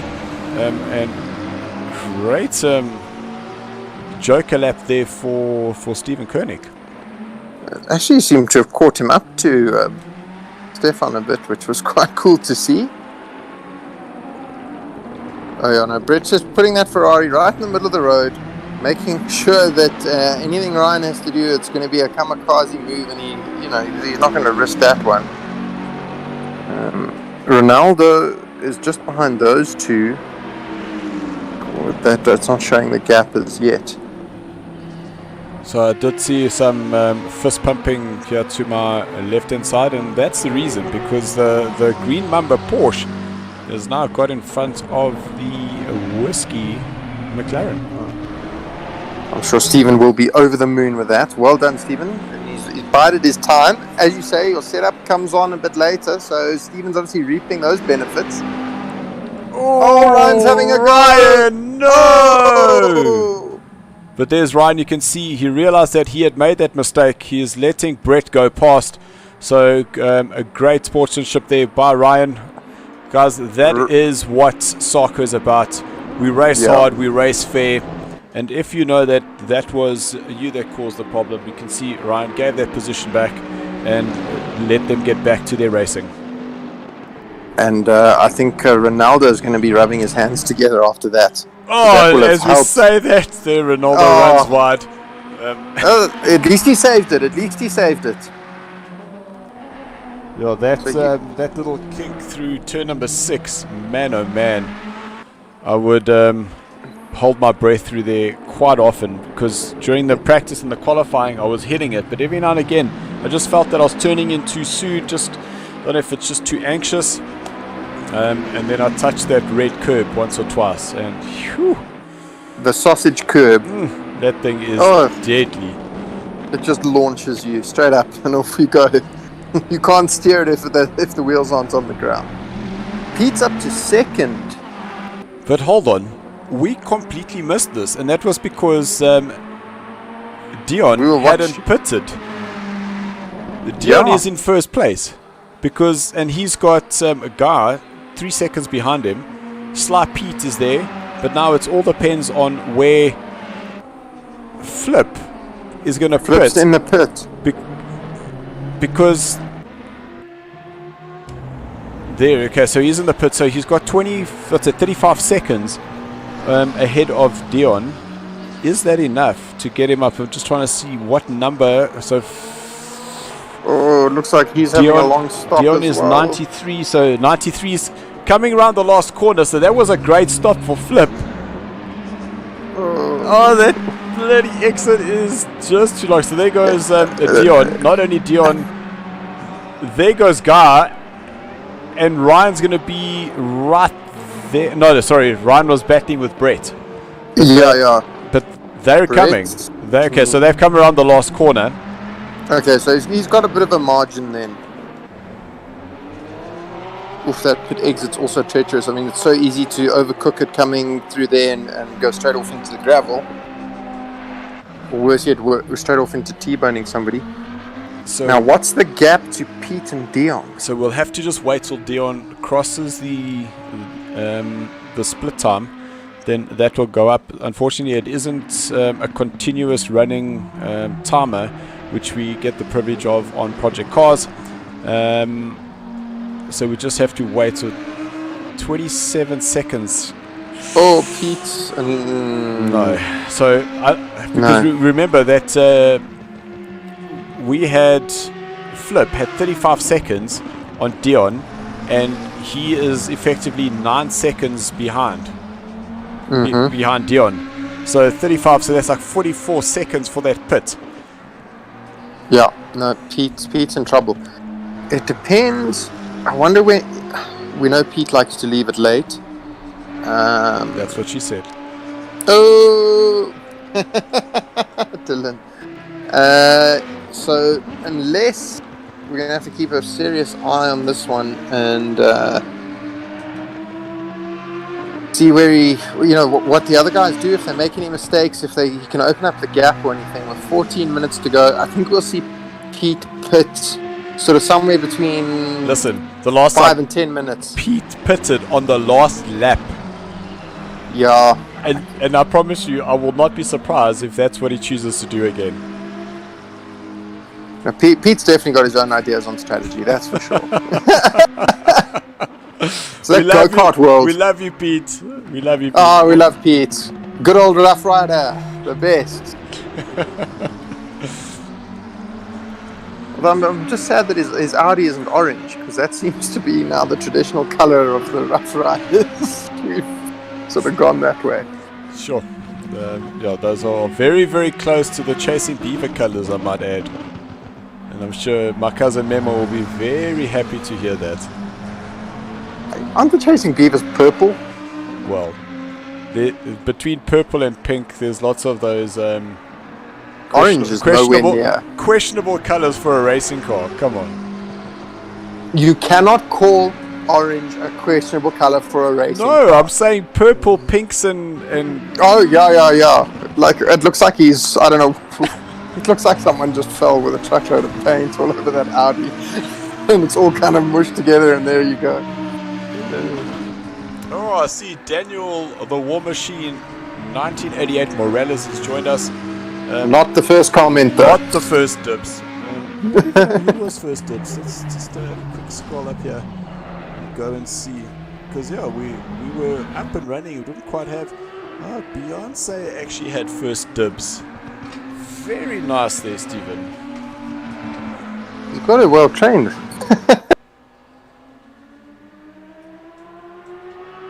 Just ask Stephen about when I took her around Red Star.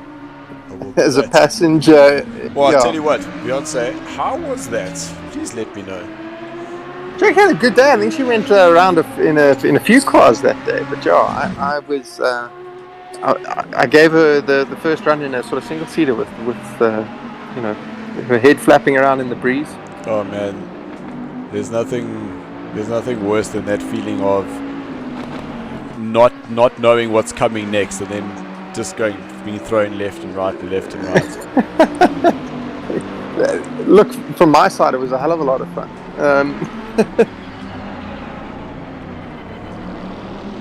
So Ryan has dropped a little bit further back between himself and Brett. So what's that, 4.5 seconds? So I'm not sure whether Ryan had made a mistake. but he seems to have been able to just let Brett go. Or if his setup's maybe punishing the tyres and he's getting towards the last bit of the race and the tyres are starting to drop off, that's also very possible. Because there's Ronaldo in the background, and I'm sure it's that wonderful feeling. You just see the car that you're just catching a little bit, and every corner you're a little bit closer. Man, I love that. Absolutely love that. Oh yeah, it definitely heightens your concentration, doesn't it, Bill? So, a comment from Beyonce. It was an absolute such amazing experience. Very honored. Well, there you go. There you go. Happy days. So Ryan's taken off half a second off Brett there. Okay, he must have made a mistake or something. Jeez, I'm so glad that comment didn't backfire on me. If she'd popped up and been like, he's the cuckest driver I've ever seen in my entire life, that would have been really bad. Oh goodness, yes. Things you don't think through. No. And that's the beauty about doing it all live, is that once it's been said, it's been said. That's it, it's done. Oh yeah, for sure. No doubt about it. Ronaldo is catching Ryan at a crazy pace. That was a second that Ronaldo has made up on Ryan, as we see them now going into turn number 10. Yeah, Ronaldo, that Ferrari is obviously coming on nicely with the fuel load going down. The gap to Pete and Dion seems to be very much the same, 25 seconds. So yeah, that is going to be down to a mistake and pit stops and all of that sort of thing. See, look at that now, 1.3 seconds, and as we say that, Ronaldo runs wide into turn number 2, into the Andretti hairpin, and he was closing up because we have less than 10 minutes to go as Ryan gets a bit of a tank slapper coming out of turn number 3. This turn number 4, I didn't feel comfortable the whole race, because in Project Cars you can normally just you in 4th gear, just blip it down to 3rd, turn in, accelerate, and off you go through. Well, here you kind of got to be just a little bit patient, let the car settle, then get on the power, and you got to avoid that outside curb. Yeah, I must be honest though, my car was behaving quite nicely, and I had that down to a bit of a lift and back on. I wasn't really braking there at all. But yes, that outside curb is evil. I see Pete's in the pits, and he's down to 3rd already. Looks like that was a quick stop though. That was a really good stop. So Pete had that set up nicely. I wonder, it'll be interesting to see if he can chip away at that gap. Ooh, there we go. So that is the battle for the last spot of the podium. That is Flip versus Pete. So Porsche versus Audi. Guys, 8 seconds behind Dion. An absolute cracker performance there. 1.8 seconds.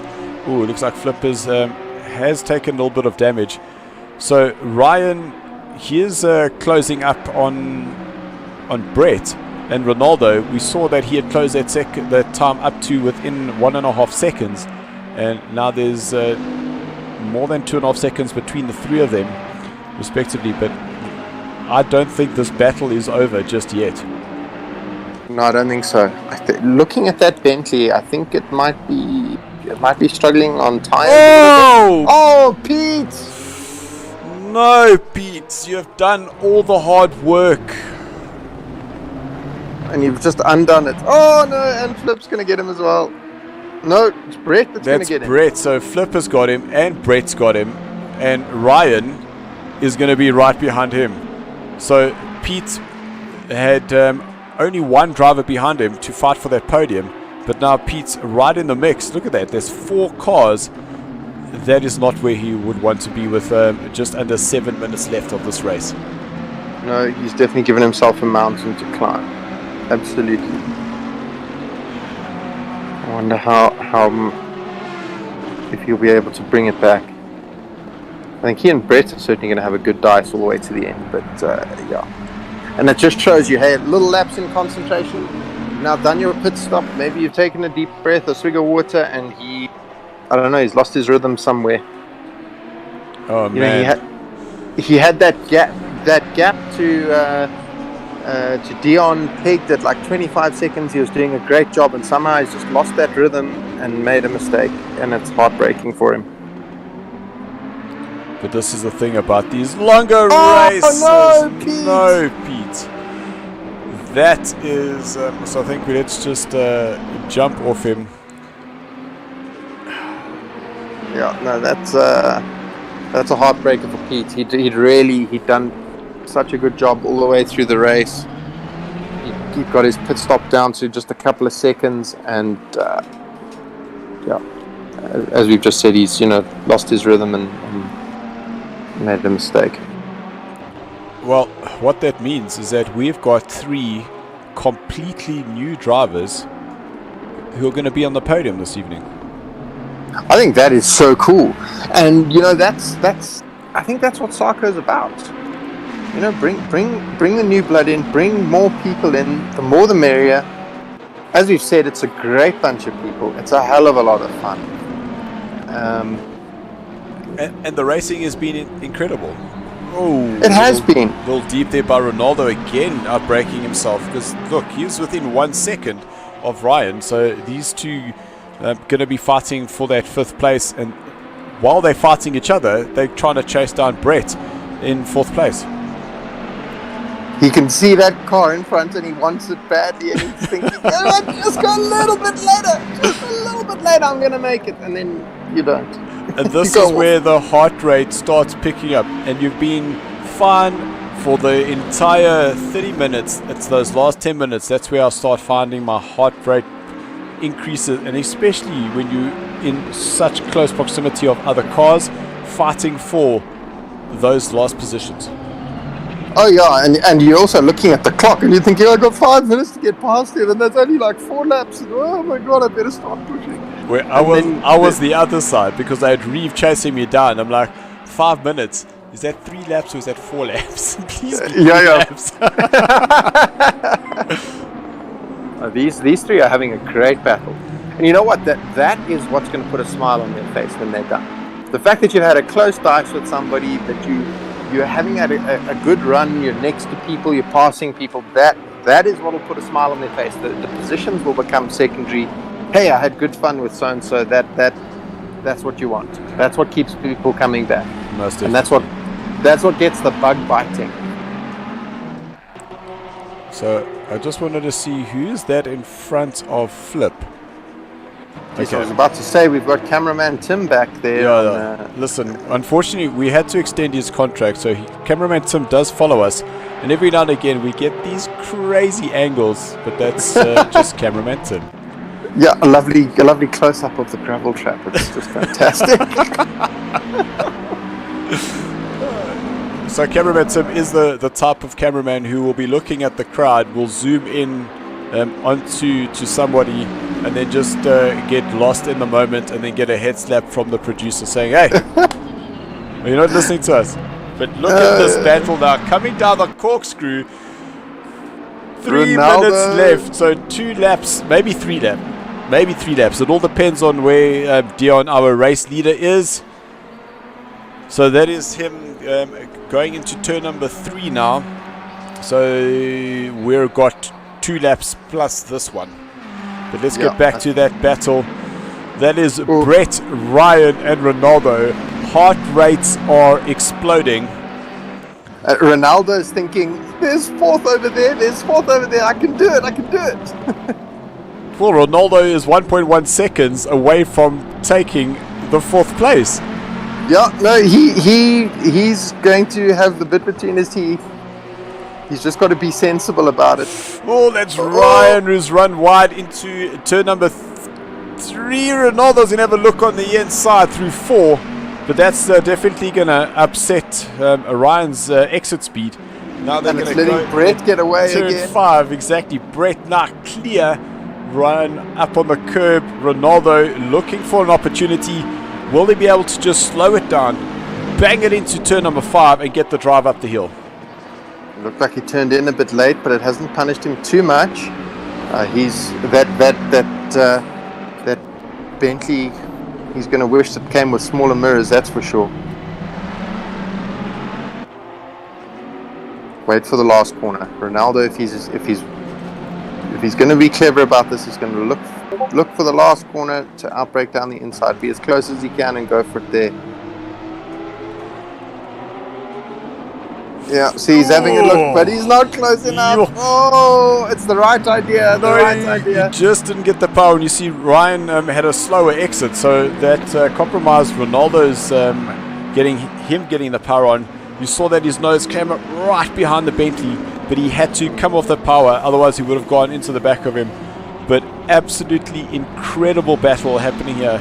This is the battle for fourth, fifth, and sixth place. Sly Pete just wanted to see, so unfortunately he is, there we go, 20 seconds down away from this battle, knowing that he was in third place. I'm sure he'll still be kicking himself. Yeah, no, Pete's going to be a bit grumpy going to bed tonight, that's for sure. He'll be lying awake for hours thinking, why? What did I do? So a message coming through from Jacques saying, awesome comeback, Freshie. Jacques saying, Brett doing an awesome job, keep it consistent. Reeve Cornish saying, Trapom Freki. Reeve, great battle there between us, man. Really love that. Oh, there's the Mamba going into the sand trap, just getting out of the way. I do want to just give the credit to last lap. Okay, so we're still on the lap, but this is Ryan, Brett, and Ronaldo. Oh, Brett's they've caught Brett up again. So this is now the final lap, guys. It is make or break right now, and we've got Dion van Heerden, new to the series. And we've got Lucindy Lee, I hope I said that right, Lucindy, saying Dion made a good choice to pit. He made a fantastic decision there. He is clear. He does have Guy behind him in second place. Then it is Flip, also new to the series. All three of these guys up front are new to the series, as well as Brett. Ryan, we've had him race with us before in some project cars. It wasn't quite his thing. And Ronaldo, I'm sure we can even call him a seasoned veteran at SARCO now. Ronaldo's what's happened. Missing. Is he disconnected? He's there. Where is Ronaldo?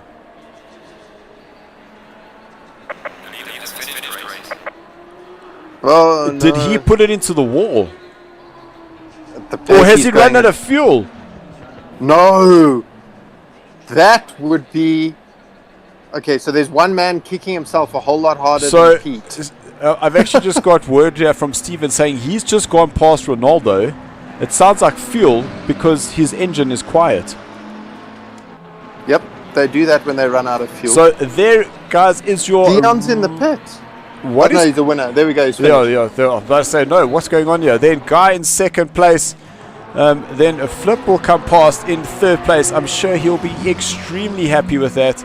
Then Brett takes home fourth place. Great drive there.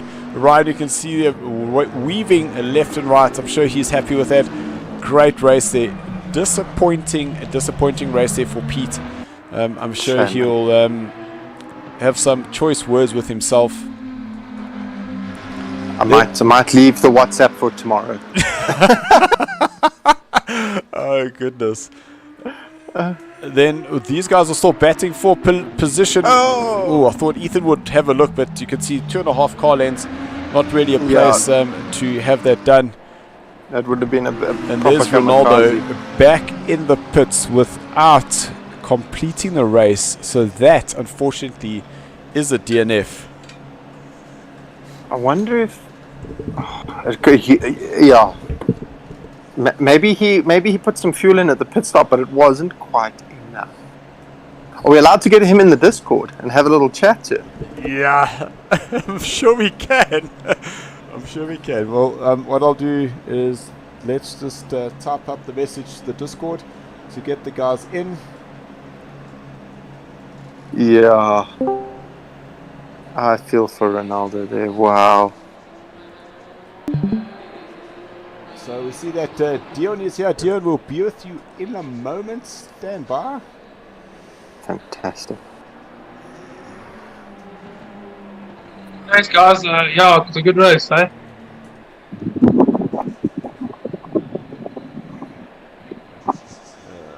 So else we need here? We need Freshie, so we need Gar.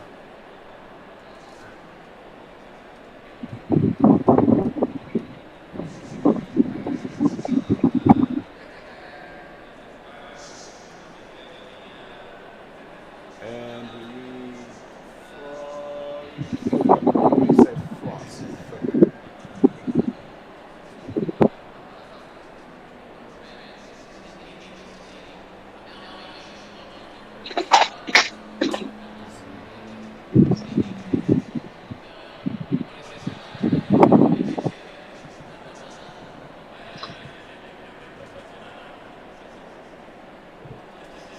That was one hell of a race. I think the racing tonight across both tiers has been unbelievable.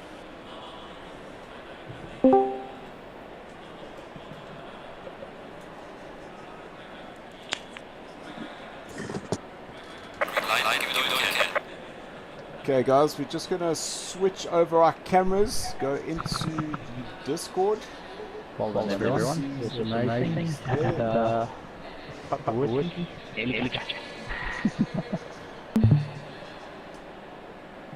Okay, Andrew, I'm just gonna turn off your screen because you don't need that one anymore. I have ended it already, I think, Bill. Okay, perfect.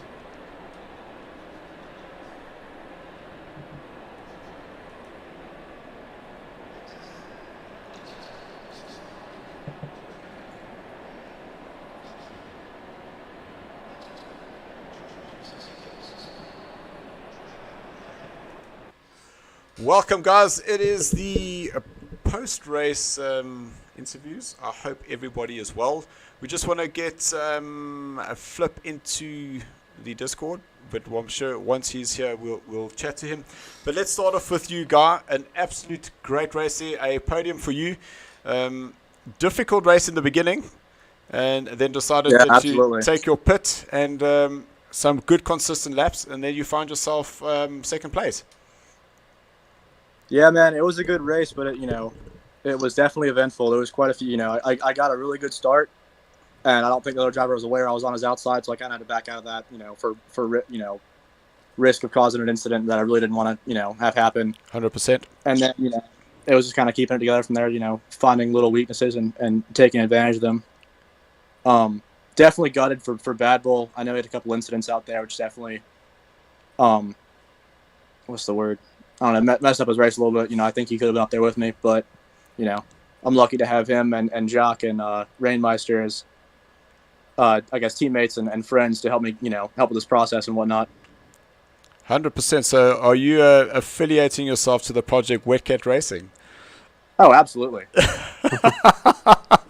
So that is great to hear. We're going to have to go on a massive recruiting scheme here to start getting some more mamas and some more chasing beavers to get rid of all these wet cats. Well, I've got feet across. I got my feet on two sides. I'm a rough mamba, Dylan. Nice. There you go. There you go. An absolute fantastic race there by you, Guy. And just in terms of the way the positions were changing so early on in that race was absolutely fantastic. It looked very, very congested going through the corkscrew those first couple of laps. But everybody came out. It was brutal right through there. I was like, oh, God, I'm going to kill someone. But, I think we all got lucky and kept it between the lines and kept it on track. So, props to those drivers for staying aware and staying on track as well. 100%. I think that's important. It's good to see. So let's go on to you, Dion. I don't even think we've actually met. You kind of just arrived in our Discord, and that's exactly what we want. Put in your check-in, and here you go. And you win your first race with SARCO. And you need to unmute your mic. There we go. Hear me now? How's it? Yes, how's it? Welcome. Cool, man. Yeah, thanks for. And, I didn't expect to win. Battled yesterday. I did a bit of practice and into flip, and I was off the track the whole time. And I made a little stupid mistake. I think on turn 3 or 4, and then recovered. So good. No, absolutely fantastic. And I think Thanks. it's Lucindy Lee. She said that you made a good choice to pit. And We have all had to put. no, but just in terms of when you did that give you time just to settle the nerves a bit and then focus from there? Yeah, sort of. I was after the spin. I sort of composed a bit, and I just thought, look, I'm gonna do the pit a little bit earlier. I still had some fuel in hand, so I just thought, let me get it out of the way, so I can get focused on the second stint. Yeah, so it ended up well.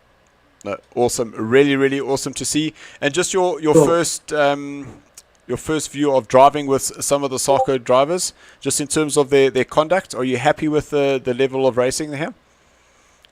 Yeah, definitely. Bit of a problem in the corkscrew there, but it's a problem corner to start with. So our flip was all over the place. I was in the back of him, and I felt bad, so I slacked off a bit. And yeah, but we all recovered well, I think, and it was quite a clean race. Yeah, I think the blue flag guys maybe a little bit, get out the way a little bit sooner. But besides that, all good. No, 100%. Absolutely fantastic having you, Dion. Welcome to SARCO. And I keep saying that to all the members that come in, is that your life will never be the same. It's very Thanks true. for having me, guys. Appreciate it. No, well done, Dion. That was awesome to watch, but a good, clean race. It was really nice to see. Thanks, guys. Thank you. So a big thank you to our sponsor, CT Auto Electrical. Guys, I will make sure that the description is updated so you can get hold of Craig. And that is for any motorsport related, if you need any wiring done, any auto electrical, as well as, there was another word that he used, man, electronics. There we go. Auto electrical electronics. There you go. Ah, very cool. Very cool. And then to you, Andrew, for helping me, just getting you on the spot and jumping in to come help me commentate. Really do appreciate that. Anytime, Dill. I love it, and I love being involved. So anything I can help with, I'm always there.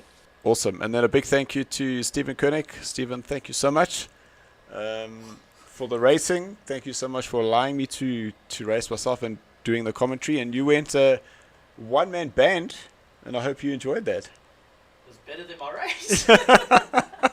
Well, you heard that, guys. Stephen was much happier with the commentating than his race. To everyone that joins us on the stream, we really do love having you. Thank you so much. Thank you so much for the support, and we can't wait to see you guys back on Monday, where we go back to the vintage Porsches. We'll try again. The vintage Porsches. Yes. Porsches. Listen, I keep saying it. I've had a crack of a day, and I have stuffed up so many words today. It is absolutely. Hey man, that sounded a little bit inappropriate the way you said it there last time. Hey, no. I'm just gonna say thanks again for the great race. I'll see you guys next Thursday. Awesome. You look Thanks after yourself, Cheers, bud. guys. So, Cheers. to everyone, thank you so much. We really do appreciate you all. And all I can say, until then, guys, keep racing, keep practicing. We'll see you on Monday. Thanks for watching. Yos. Steven. Cheers, everybody.